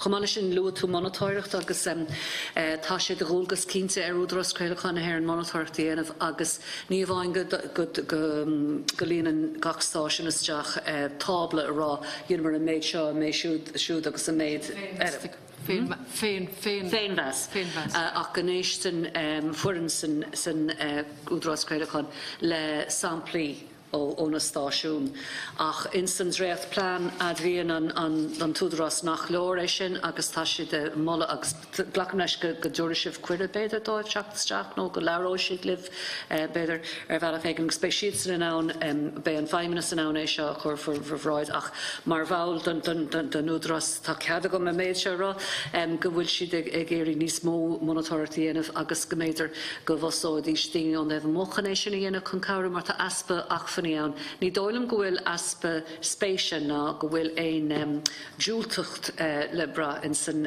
údarás ach táidir faoi bhrú uafásach tá níos mó freigrachtaí an údarás níos ná mar a bhí nuair a bhí sé nuair a bhí an BCI ann agus níos mó ríist ó bunaíoch an IRTC ach níl níos mó go iarnachas so tastíonn tilefáin tastíonn daoine nua os tú chomá. Agus tá sé cáideach dúna é sin na choléirú.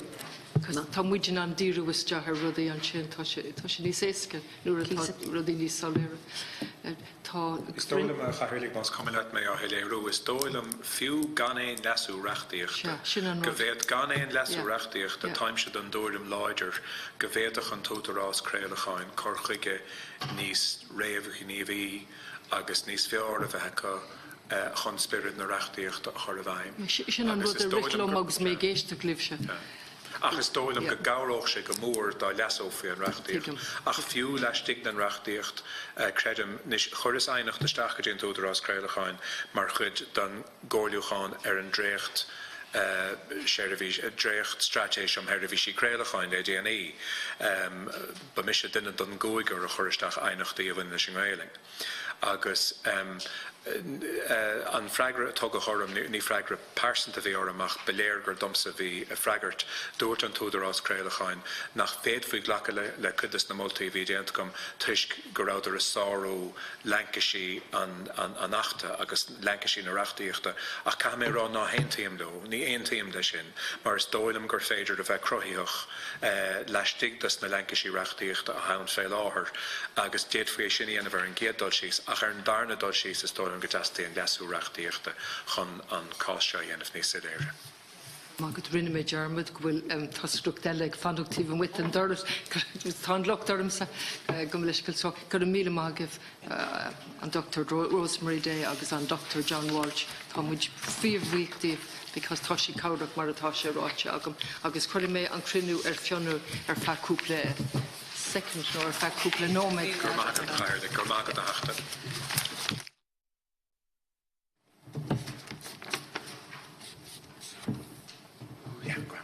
So lenny muid rai leis an dara ábhar aniu agus sin sa láthair réalaach agus inreachtainna educas lán Gaeilge ardcaideán de galtaí scola ar mín a dismóthirí nó a cuimhnóirí é agus bhhatlam 100 míle fáilte a chur raibh cuimhí O'Hara ardrúnaí an foras patrúnachta agus ina cheanta tá Tomás Ó Pól gur a míle mágah agus bhí an lochtardan go rá ar a fanachtíh mu go leisceach hí choirí láthair eile agus bhí sé thar bheith simúil freisin. So tá ráiteas tosaí agad is tótha. Tá aci dús spáire tá orm just maidir leis an nachtum clúmhile tá orm an bhír háhachtach a lé a maitharíis. So just fanlam a bheith nóid. So bhhatlam a chur ar de ard go bhfuil de bhua alt seach sé go dó El de nachtum clúmhile gáhíle saní fine faoi cosan sé glán privilege maidir leis an bhíneise a thugann siad an costa seo. Má ordaí an costa dit ábh Aindrias fíneise thuirt I le ní áred agus má leanann tú á tóirt níl tú I deideal dá é sin ach privilege cálaí I le na fíneise agat. Ar dítar dit nach dúrfar ach fíneise bhaineann le hábhar na nimachtaí seo agus bhí frítar dit clachta parlamenta a ormú nar cór más féidir Dini no entities a chanu no líhaintí a dhéanamh ina nai, ina anam, ina hanam no ina nanam chlí a bhéad fi ide ahans. Bhhatlam tú a chur an ólas go ndéanfar na ráiteas tionscanmh a chur tú faoi bhráid an costa ailsiú híomh gréasán an costa tar éis an cruinne seo. Meabhrítar do cóltaí an clachta parlamenta tá an le fada nar cordóibh túramí a thuirt maidir le duine tá tíomhaimh duine tithe nó le hefah ina anam nó ina hanam chlí a bhéad fi ide ahans. So sin. Tá teoran náma leis a gur láthair. Nílí ná riire ach is féidir é léh tá sé tábhachtach go bhí sé bhíh fannacht so ní na lenaráid. No, déanana mé go gonta agus. Tá sé tábhachtach tá tábhachtach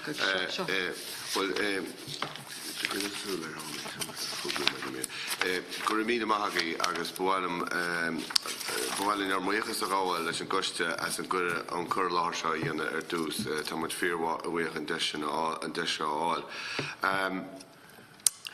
Brehan an foras patrúnachta gúileann an curchuige chun patrún scoileanna nua a ránú clínta go córasach a gcuine scoileanna lán Gaeilge.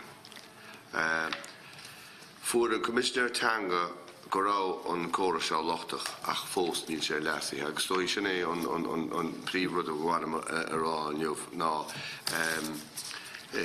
leachmuid amach beidir ó hí status na Gaeilge ó hí an téilehtar éideachas lán Gaeilge beag an maidir leis an imscrúdú an Commissioner Tanga agus á daithí leis an bróises agus tá rint boltaí ag an freisin maidir le conas gur féidir leis an rion an córas a leasú. Tuigeann muid ar fad an áit an rólagus an status ar le atá ag an Gaeilge. Agus tá sé seo le feiceáil sa monracht mar hanga effigiúil san nacht éideachas nuair a deirtear gur gád an rion éideachas cuidiú le baint amach cospóirí agus policy náisiúnta le an dá hangachas. Tá takeíocht fáteigh policy rialtas na hÉireann I ráiteas an stáití le na Gaeilge I 2006 agus bhí na haimena an leach amachchan sin gorá sé ggéar úsáid agus ólas ar an Gaeilge a bhéadú mar hanga phobal. Gorá sé bhfuil an stáití ggéar an eirid síránach agus is féidir a bheith dá hangach. Agus bhfuil an stáití ggéar líon na dealach a bhfuil an Gaeilge mar hanga léithúil chumarsáid acu a bhéadú. Cuite na cospóirithe a bhí is a ráite sin ná spreag agus takeíocht a thuirt an phobal an Gaeilge a thuirt an chéad glún eile mar hanga talaí. Éideachas lán Gaeilge a chur ar fáil de gáiltaí scoilh arbe míon a dismóthirí agus a gréimhneoirí é agus takeíocht a thuirt a Gael scoilna. Agus is strateis na Gaeilge rábhid sa de, tá sé leacha amach an líon daoine a labhraíonn Gaeilge gach lá a áardú susca 4 milliún. Sin pointe tá mai dhéanamh leis an beidir an chúlar sin na thuairt ná tá status ag an Gaeilge. Tá policíthe ag an stát, tá ghlacha mar policy ag na pártaí go hiilis go hiomlán. Agus bechóir mar sin go mbeadh ranna an stát mar atá leacha amach san 8 ag takeú le na policy seo agus an status a chur chun cín. Fiú mar hampla chun an spluction de 5 míle cantor Gaeilge léúláil tastíonn tá sé silar go dasí níos mú Gaelscoilna. Ó híomh an taobh a léirú ar éideachas ná Gaeilge. Agus seo ceiste hains go smurnar a tamid de pléiles an rinéidechas. I daide de chuid an ESRI rábhid sa cúdeag furadar gur bheas 72 géad den phobal go mo chearcamach éidechas lá Gaeilge ar fáil de fáistí dámach tismóthirí á lorach. Instantaide sin freisin dúirt 3 géad den phobal dámach Gaelscoil a nace ló go seoladís a báistí nó go smuoinodís a báistí a cheola chuice. An aibh leis sin áfach agus feictar sin tá agus sin choragam leis an gur láthir seo. Feice sib an agus sin a hían. Níl rá sin ag tuismóthirí. Mai an níl Gaelscoilna ach mar 4.7 géad de bhunscoile na tíre. Mar sin tá an taobh ag sí thart ar 5 géad, níl a 4.7 géad ina Gaelscoilna, níl an ráha ag tuismóthirí iad a báistí a cheola ag Gaelscoil. For Cantor Millward Brown le garid I rábhid 8 go gapan 7-8 géad an phobal gur cearcamach éidechas lá Gaeilge ar fáil de gach páiste mar sin a ráha. Agus tá an taobh seo aimsí ag an bhoras patrúnachta agus mud ag ghlacha páirt ins na próisis patrúnachta le 7 bliain an nuas. Léiríonn agus sin a dóhann sin a chur mé fáil freisin na sunraí maidile na hiartas ar patrúnachta tá déanta aganne. Agus tá na tuairiscí seo ar fad ar híomh na rinne agus na statisticí maidile leis na próisis patrúnachta. Ach feictar na tuairiscí sin agus sóigh seo an príomhhaointe rís maidile éidirh. Go bhfuil le tuismóthirí in éon phobal a necha muide chocu, go bhfuil 26 géad ar an meán de na tuismóthirí sin ag glórach éidechas lá Gaeilge dá báistí, agus tagann sé seo le taide an ESRI. Is dóigh an pointe táid I dhéana. Tá status ag an Gaeilge, tá policy ag an stát ó híomh an dá hangachas, tá takeíocht a measc go phobal go mbeadh sé ann, agus tá éilimh ag 26 géad de tuismóthirí á lorach. Agus is dóigh rá ba chearcamach an riine feinmúir seo. Mar hampla agus seo just cuid gona cantar in neachmid chocu. Agus lachmid pártins de póisios pátrúnachta máach lí a dó cear sé rábhid sa 8. Hacha 25 géad den phobal len ar Oireachtas ach ní bhfuirmid Gaelscoil. Tá 25 scoil sa cheantar sin, ní le cháithánach go ban Gaelscoil. In nún líre a rábhid sa 7, hacha 28 géad den phobal len ar Oireachtas. Ní le Gaelscoil amháin an sin agus tá 30 scoil bhéarla sa cheantar. Ní bhfuirmid Gaelscoil. Má le felléad a rábhid sa 7, for mo takeíocht ó 25 géad den phobal ní bhfuirmid Gaelscoil agus tá ní nach Gaelscoil amháin agus 40 scoil bhéarla sa cheantar.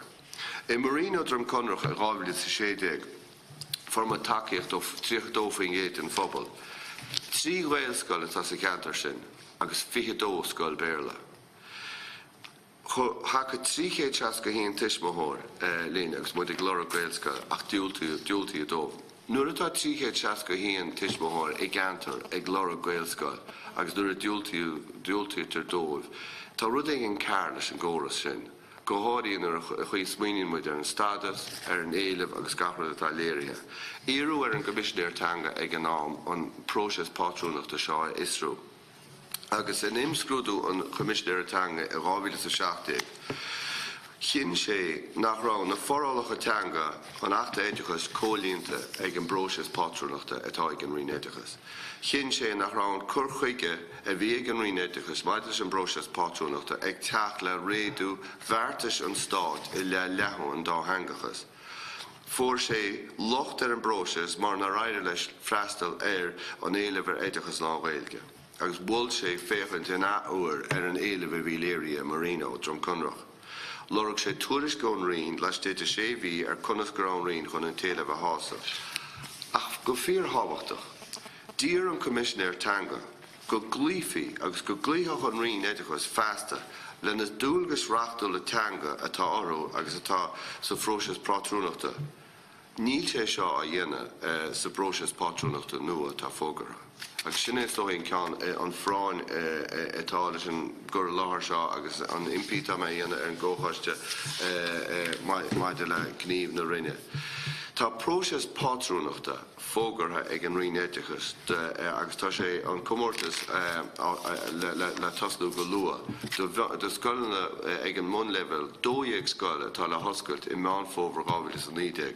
Agus níl éon chorchuige an chun freastal an téileh éidechas lá Gaeilge. Brahan an forras patrúnta mar sin gúil an chorchuige atá ag an rinéidechas chun scoilna nua bhunú clínta go chórasach gcuine scoilna lá Gaeilge. Tá sé seo rá agan leis an rinéidechas ó curún an próiseas dúil seo a bhaim rint blianta ó chuin agus rintmha blianta ó chuin ag an am seo. An chuí go bhfuil sé clínta ná an príomhchritéir a úsáideann an rion chun iarratas fátrúnachta a bheas ná líon na dismóthirí a hacaíonn leis. Agus an puinte atá muide dhéanana ló ó húsáma ná Tromloch na níní in éan láran siad béarla, sé béarla chéadtanga, ghlachan muid fad le sin.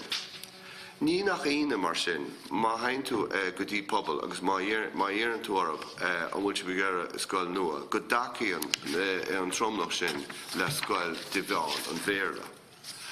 Agus bruntar patrúnach de chuide smó scoil na béarla nuair is na comórtais. Ní léon chorchuig an chun freastal an 4 faoin géad an phobal atá ag glorach éidechas lá Gaeilge. Is écht mar sin nuair a hagan an forras patrúnachta chun cín in éon chomórtas patrúnachta. Léironn sé chomór agus atá an téileh sin ins na pobal. Tá muide tar éis 52 faoin géad, 48 faoin géad den líon takeíochta áil I gantar chun go bhfuirmuid éon ghaeilscoil is na próiseas seo. Ach níl chorm na féine áil ag na tismóirí seo ag glorach éidechas lá Gaeilge.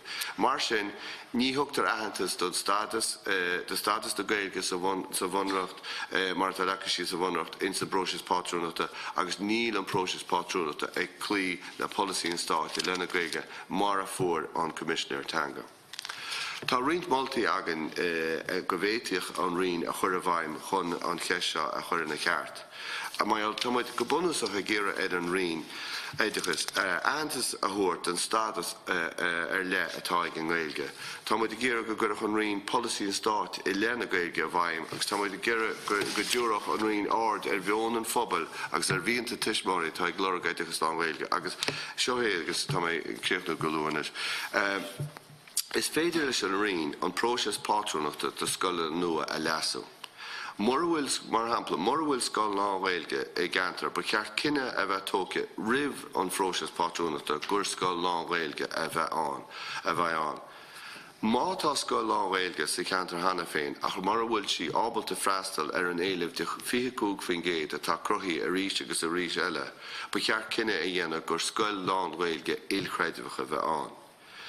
Tá úsáid a bhaint as an broses a chumrithe faoi láthair chun ráha a láthair a hismóthirí scoil na ilchreideacha timpeall na tíre.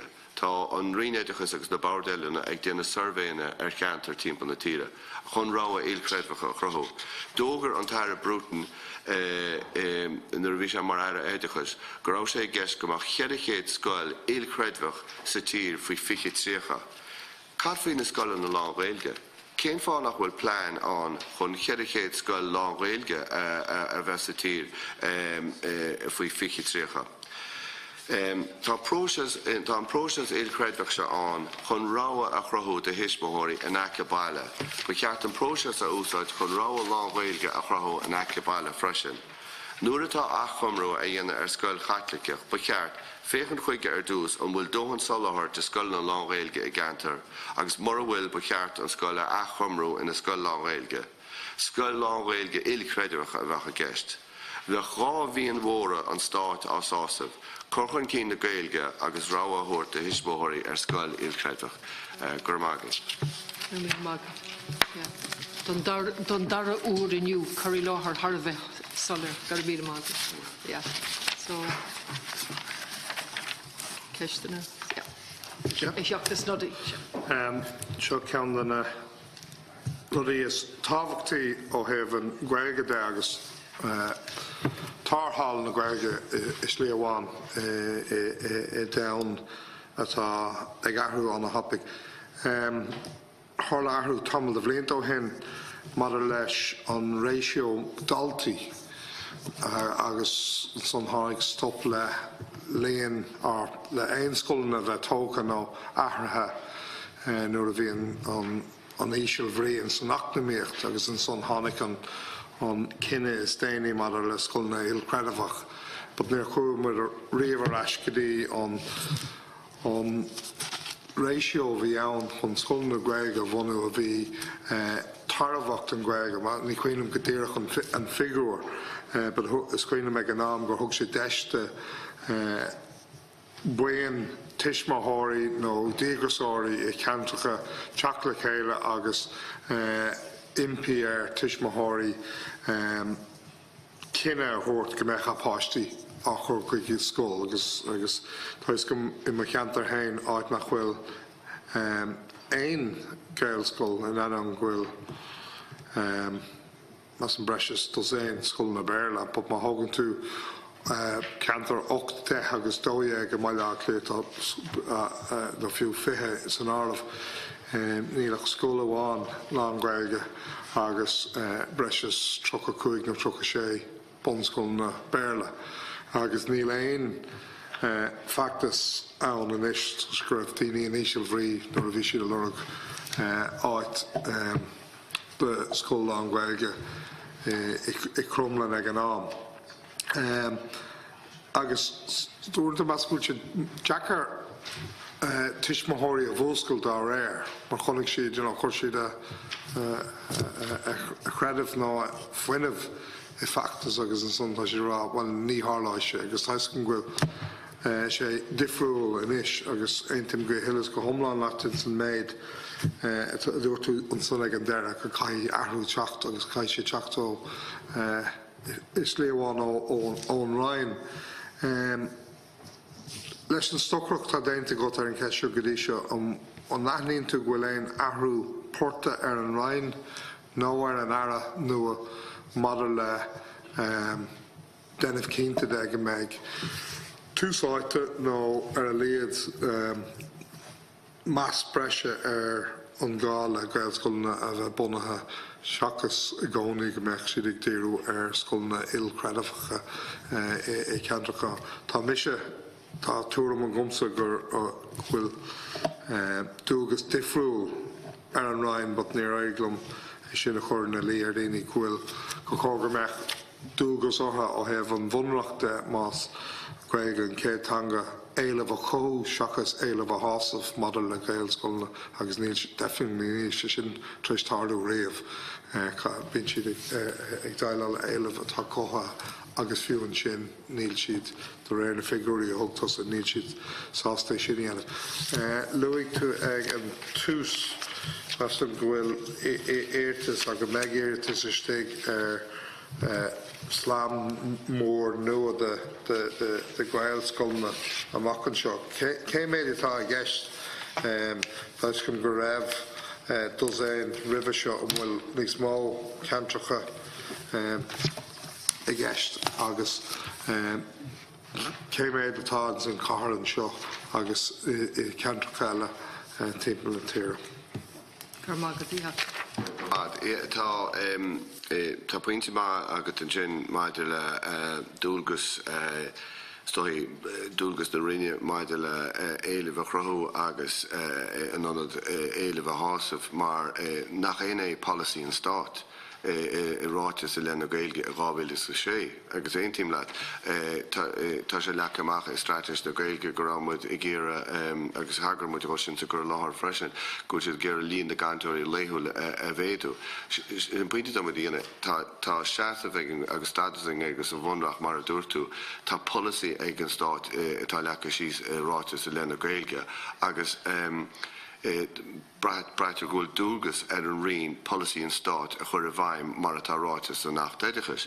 Rá bhrísin beidir go in únad a bheith ag freastal sásamh éileh begeart a bheith ag cruthú an éileh. Má bhreanann tú ar chundaithe timpeall na tíre Roscommán. In Roscommán ar fad níach Gaelscoil amháin.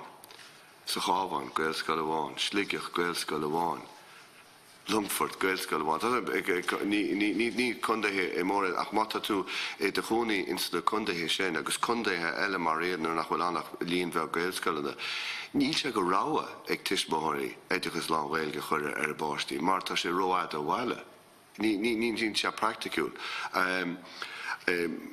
Sin pointe tam dhéana ná chundé lú 2.5 faoin géad de scoilna duna scoilna iad. 2.5 faoin géad, agus tá sé léirithe aganine gur beidh 26 faoin géad an taobh. Chunda de mí 7.4, blach lia 7 faoin géad. Tá céad an ó bhád ró bheag, agus stóí tá testín plán chun an ráha se thuirt go hisismóirí. Tá an stát ag feimú chun scoilna ilcreidmhacha chur ar fáil. Céim fáin nach bhfuil plán ag an rion éideachas scoilna lá Gaeilge a chur ar fáil. Is féidir le na scoilna lá Gaeilge bheith na scoilna ilcreidmhacha. Tá lán scoilna ilcreidmhacha ag an bhoras patrúnachta.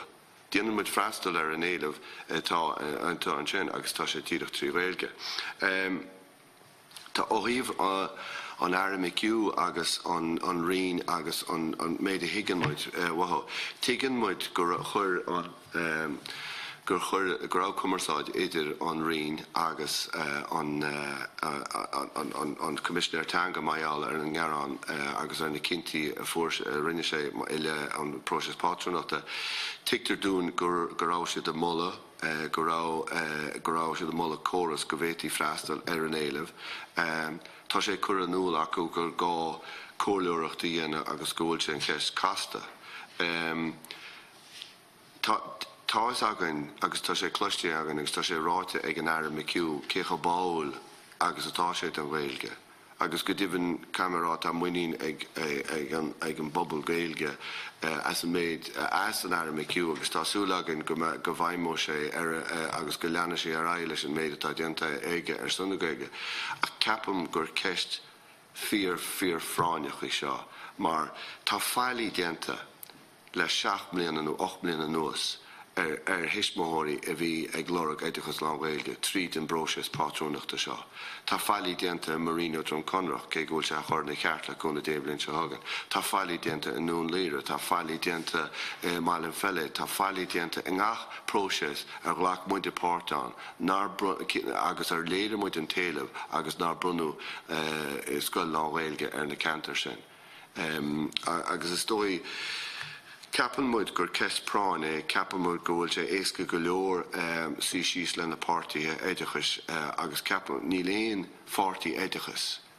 Pátrún na agus bhainisteachta nach bhfuil báil don éideachas lá Gaeilge agus nach bhfeiceann na buntáistí ní bháin go na páistí ach gon tír bhó seo agus ní éicim go bhfuil sé chasta agus atá an rion an próses seo leasa chun cinnte go meach sé an de 2019.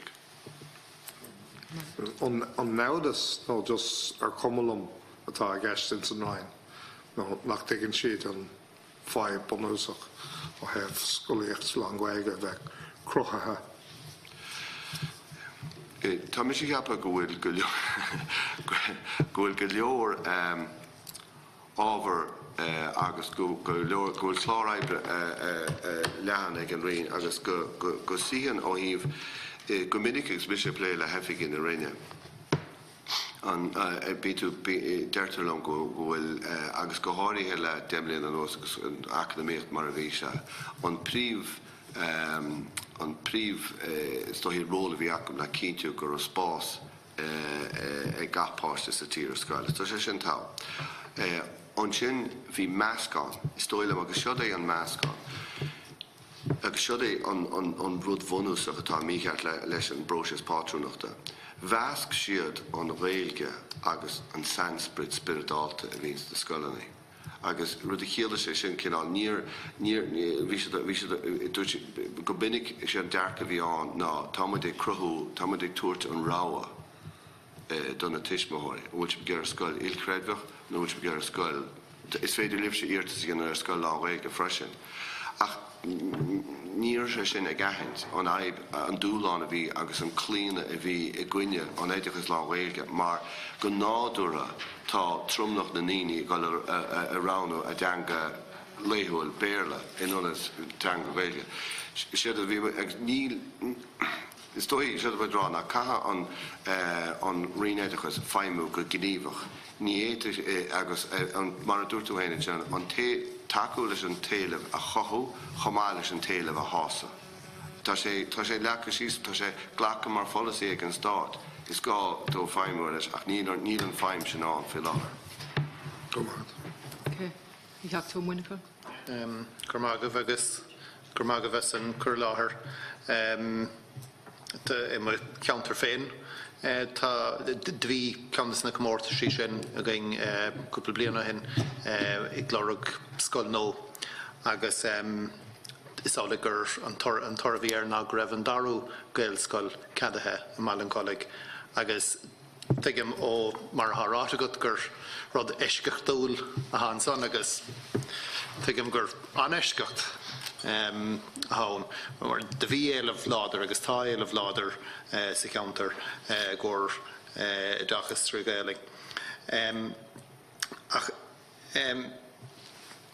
tuigim go chóir go bhechan an tléan ann a dró gaelscoileacht sa bhéras gohfuil an líon mór daoine ach fós tanú in mionlach leis don pobl ar fad. De luig tú mar jaall ar cáhat sa chóras ceapan tú go bhechan cinne sin dianta beidir fiú rih na hiad sí a dhéanamh. In sin gvech nar bheith an rain mar fiochan siad ar counter de scata scoilna agus mar meach scoil gael scoil ann go chóir an cinenne dhéanamh an trá sin in sin agad nó nóair a héin sé raig agus nóair a dhéantar na iarrta sí go bheith cléanna éigen le stig don chóras sin nó go bheith meach an breise áhuairt don iarratas Gaeling. Vecantó in stig sa chóras nó díocht heb má a bhrahanú a chóir an cinenne sin dhéanamh mar faoi láthair tá rointas na iarrta sí tos na henne se ríis a gcóir 2000 agus an éideag agus beidir fiú bhfuil sé roi dhéanach a dhéanamh rih gur le stig don chóras a chóir é dhéanamh just beidir má tá tuairrma go ar sin. Na scoileanna gur raibh sibh páirteach ló agus na iarrta sí agsúlathe dianta go dtí seo cén líon gur éirigh ló agus nóair dhéachann tú mar hampla ar na grúpaí agsúla eile Educate Together, ETB agus mar sin de na torthaí a tháiil acu son conas nóair a chuir tú a gúmprád an bhfuil an cléanna nó an bhfuil sé sa léir bhfuil cléanna slíomháin nó slí eile nó cadéad na figúraí a thar fáil an son mátá ar rólas a goibh. Agus na scoileanna gur cadaíoga an iad scoileanna ilcreidimhach ar fad. Okay. Agus an son na scoileanna gur cadaíoga an raibh an éilemh a gcónaí os ciún an chéag a fáin giad. Beidir más féidir tasnú lasan. Slúsma. Gurmhat yn y Oireachtas eich yn yr agor mas féidirlum. Diana Hosarn, gur oscail an dara gaelscoil am ala cholig, agus is ceangan heisiomláirí balan cholig in áíre ná nuair ecin pobl gaelscoil agus éideachas lá Gaeilge, agus nuair higan an pobl na buntáistí a bhaineann leis. Maidir le éideachas, maidir le forbert na báistí, maidir le gachgnéad an éideachas, chinál éideachas sin, go mííon éile bhéir. Agus ní bháin go bhfuil nach bhfuil dóhan gaelscoil na dheán, go bin ceangan na fánaí go bhfuil ró éile bhéir na scoilnaí seo. Ach fecin daoine na buntáistí, agus ní muide díadach árá seo. Go héidir náisiúnta tá sé fáte go bhfuil éideachas tríd an daratanga mar an múl atá i gaelscoileanna. Go bhfuil na buntáistí a hagan lei sin ó híomh buntáistí acadúil, buntáistí cognaíoch, buntáistí forbartí fearsanta, buntáistí ó híomh cumas páistí an dara tríú carútanga ólam. Tá sé sin fáte agus cruthaí go héidir náisiúnta. Mar sin nuair a ecin agus nuair a hain pobl i dtaithí gaelscoil a bheith sa phobal, nuair a ecin siad na páistí agus an teachtamachcha sin, bíonn siad ag glórag an cinál sin éideachas. Mar sin ní bháin gur ceistí seo ó híomh na Gaeilge, ní bháin ó híomh gur ceistí ó híomh ráha agus cearta tuismitheoirí. Is wathe leis an tír agus dulchan cí na tír agus forbert ar báistí agus chun an deis fearr a thuirta fáistí a cheapan muidne go mar chearcamach níos mó gaelscoil ná. Agus tá mai gimeacht ar pointe, bhfuil an point ní ana maid banna choleg freisin. Tá áchaint fí láthair chumas aibrithe na tíre seo, feimú le cólachtaí idirnáisiúnta agus an bhéim bhreise a bhais ar éide mar ceangan an taontír a bhfuil an bhéirla mar an phríomhthangán agus mudlónaithe fós san Aontas Eorpach. Agus ba níos mó gá go mbeidh na daoine agus na páistí atá sa scoilna fi láthair in an feimú an tríútanga an caratanga Eorpach. Tá 10 fíorheis hagan, maiall tá sé cruthaí tá fíorheis an le gaelscoileach, má tá sé cruthaí na páistí hagan tríd an ggóra sin go bhfuilmíonn siad an tríútanga Eorpach agus an carútanga Eorpach ó bhád níos éasca. Seo é an bechearcamach an béim a chur ag an rion éideachas ó híomh cinál máta muid gar taú níos mó le dulchan cí na tír a maihan seo. Agus sin ar an buinte sin. Maidir le líon na scoilnaí sin pointe tá aber ó 2013 go dtí an bhliain seo tá 7 scoil bunaithe agan ag an mun level. Ní na figurí am ó céibh scoil a bhuna Educate Together ach tá an ghfuil líon a bhád níos mó brunta orthu instant tréimhse sin. Ach tá sé seo in tice seo é an pointe tá mu dhéana tá forbhór tismóirí go le ránú rá a béirla agus sinna tá titim amach. Maidir leis an buinte Am gérig díú ar an son ná an bhfuil an rainn beidir a gérig na scoilna a scapa meas na grúpaí agsúla agus bhfuil cúpla ETBs, cúpla Educate Togethers, cúpla Forest Patrúntacht agus bhfuil a scapa amach for lehan nó bhfuil le héad le feiscid. Well, sé atá tálaí ná díregus tá sé seo a ráite a rís agus a rís eile ag an rion ná an príomhchritéir ina gcuireann siad an luáil ná líon na dismóthirí a hacaíonn. Agus mar sin má chaithan cé tismóthir bhóta mar sin rud é agus má an a cibicin grúpa an méidir smú, sais cinál beauty pageant atá ar bhealach agus tá sé lochtach. Agus aíon gach pátrúna tá ghlachapát sa brose scúilte lochtach. Ní léon analís ghlachamid ar fád go chearcamach rá ag tismóthirí agus go chearcamach fáil acu ar rá éilcreidmach agus fá acu ar éideachas lá Gaeilge ach ní é seo an córas chun é dhéana. Ní léon PR I gceist ná réir is first past the post atá I gceist I gcónaí so sa dáil tá PR I gceist so is léirú ar sin ar an takeíocht atá ag an TDR ón phobal ach níl sé sin I gceist sa chóras seo is an tine an méid bums ar seeds is mó aon an scoil agus ní léon suntas tógad a éon chrítéir eile. Feictar Beidir go bhfuil géalscoileacht chora I gcuine idir credmhachas agus déantar dearmar like níor bhunaíam ar scoil le san credmh le fada an lá is scoil na il-credmhacha. So bíonn an il-credmhacha an til-credmhachas I gceist ach an rud bhreise ná an I Gaeilge. Okay, agus chun fillarí ar an ceistin san mother leis an cohin ar chór an cinenne I dhéanamh. In rih na curí I cheolamach chuig an pobl ar chór an cinenne bheithiant an trásin gur gaelscoil nó scoil trí gaaling a bheith ann.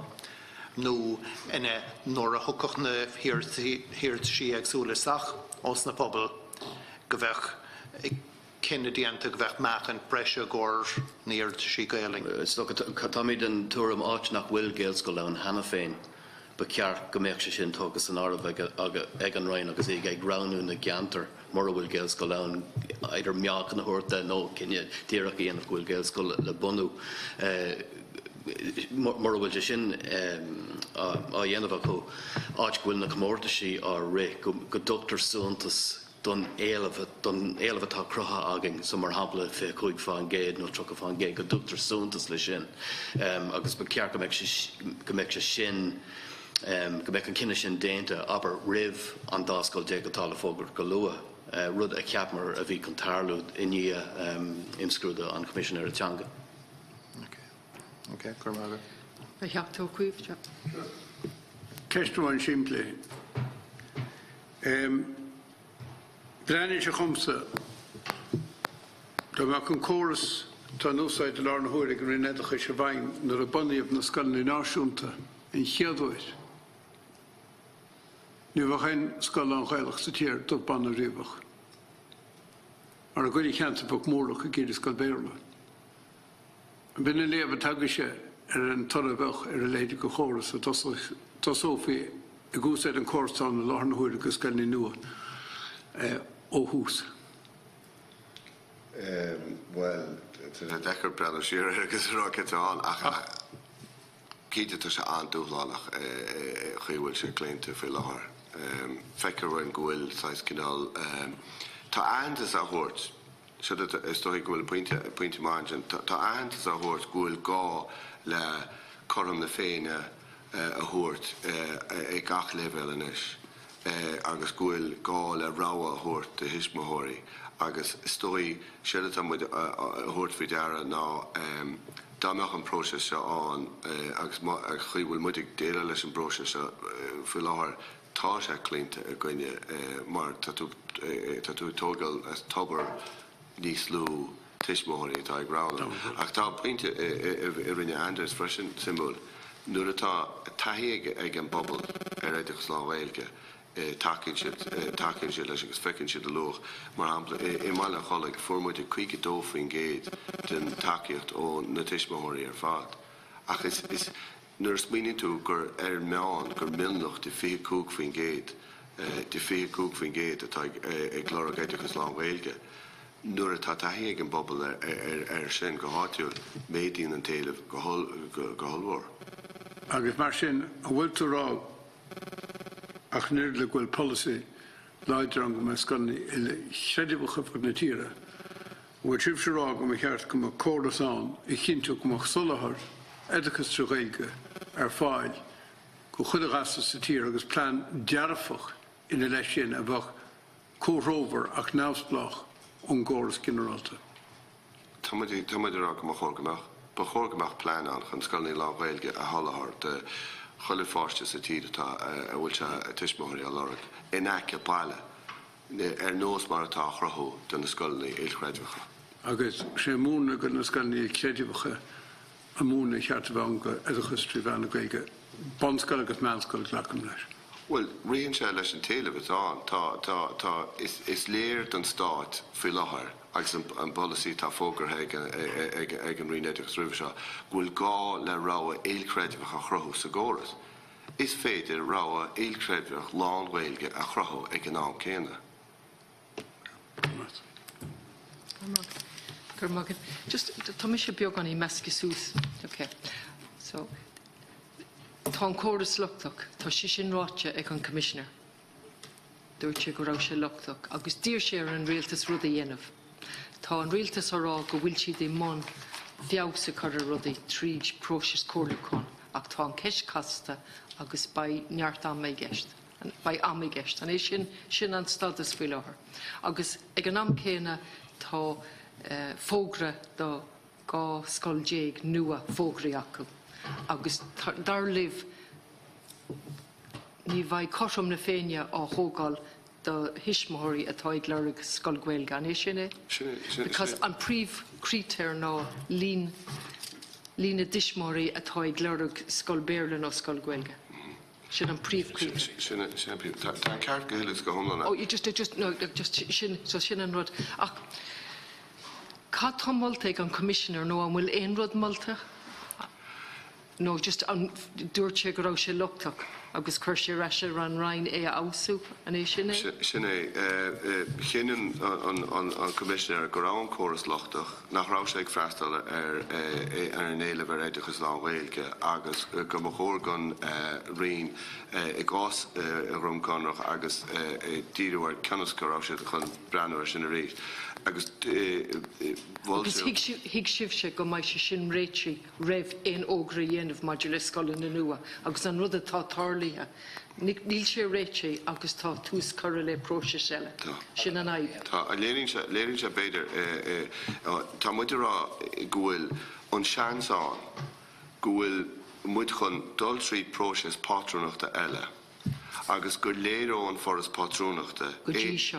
No, in the cín tá ceanna fógart beidir choú leis an teachta seo, le haon an dáscoil déag nua seo. Agus dó sé tá muidir rá ná. Tá ghlacha muid páirt a bróisis patrúnachta sin. Léirómuid an taobh ar Oireachtas lá Gaeilge. Agus tá seansán go léirómuid fí séfrin géad, fí cúgfrin géad a rís it's the cantar seo. Agus gúil go mbeidh muid a dullarás ag an rion, nó dullarás ag an commissioner tanga a rá tá sé tar éis tarlú a rís. Rinne tú de imscrúdú, rinne tú de chin agus do chud moltaí, déanta an rion leat go rá gáid leasú, ach tá sé tar éis tarlú ríist, agus beidir tar sé tar éis tarlú dói a gúir a rís. So, don líre, balia, felid, agus marino. Agus in your in a dollar who is shifting hig and Commissioner Changa. Majorly can one acu. Okay. I take him. Okay. Agus just the Kermish honig me gan an kecht Beja go will chag and Ila sagam just an kecht Kermi kecht majorly le show lesh an kesh shop. Agus an fragre for me.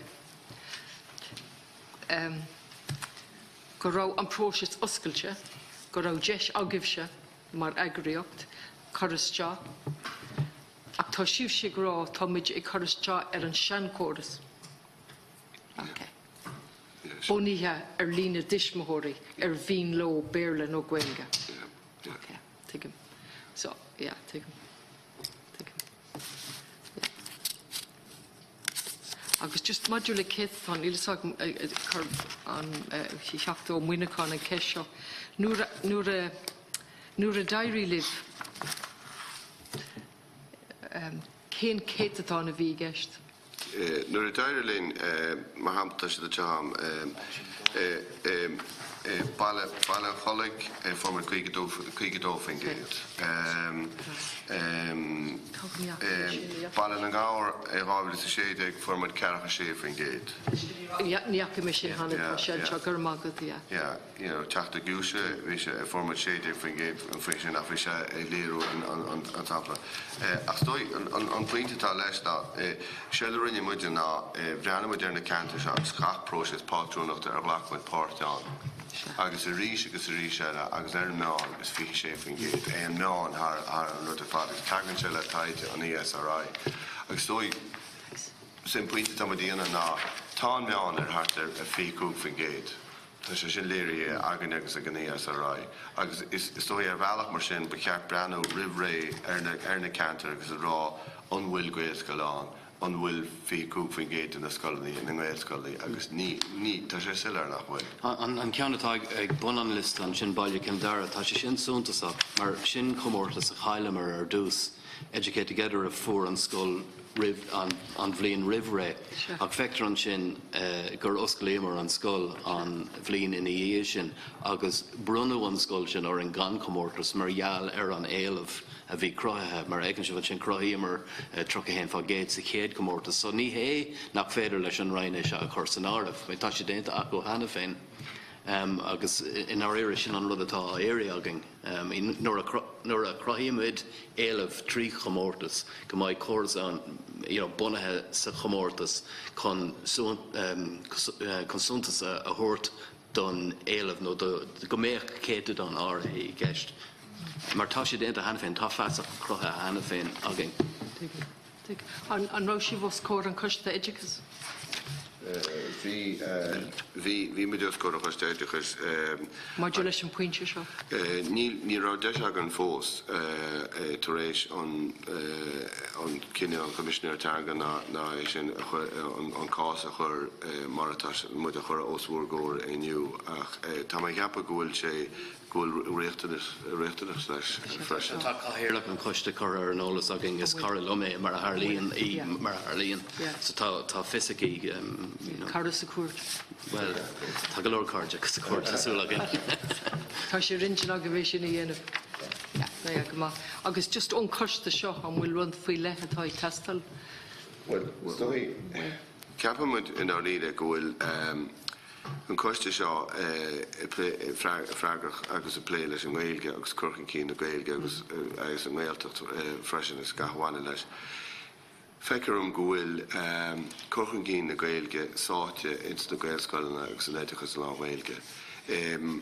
Go minic feicem agus tá se le feiceil sa déon áireamh.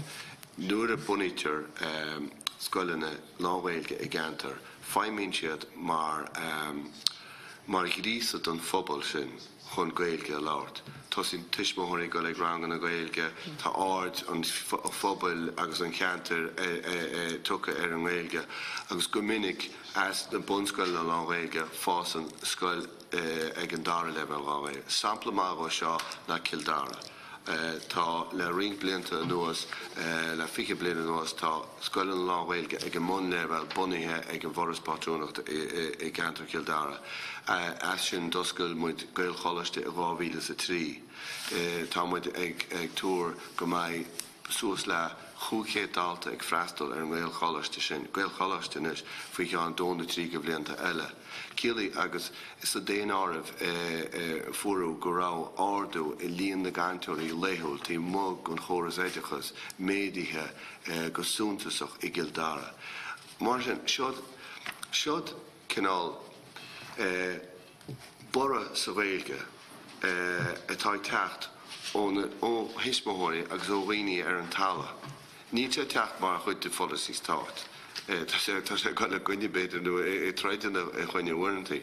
Agus feicimid go bhfuil sé riachtanach go dácoch an stáit leis. Tá Gaeltacht agus as an Gaeltacht me héin fear hábhacht agus testín takeíocht ón Gaeltacht agus tá sé sin na táú trí an éad Gaelt éidechas lá Gaeilge tá ag an rion éidechas. Ach is gá plán don Gael scoíocht tí mo an Gaeltacht agus takeú leis sin chomá céanna. Bhín mag go cuiimh in ceistelle? No. Cur míle mag go fi sin an cabra agus bhí sé Jackar agus choirí láthar Har bheith solir so tá sé bhd ní sé cé hiiscin. Gur míle mágad mu féile. So gur míle mágad ba seisiún príomháide gagan inis. Gur míle mágad.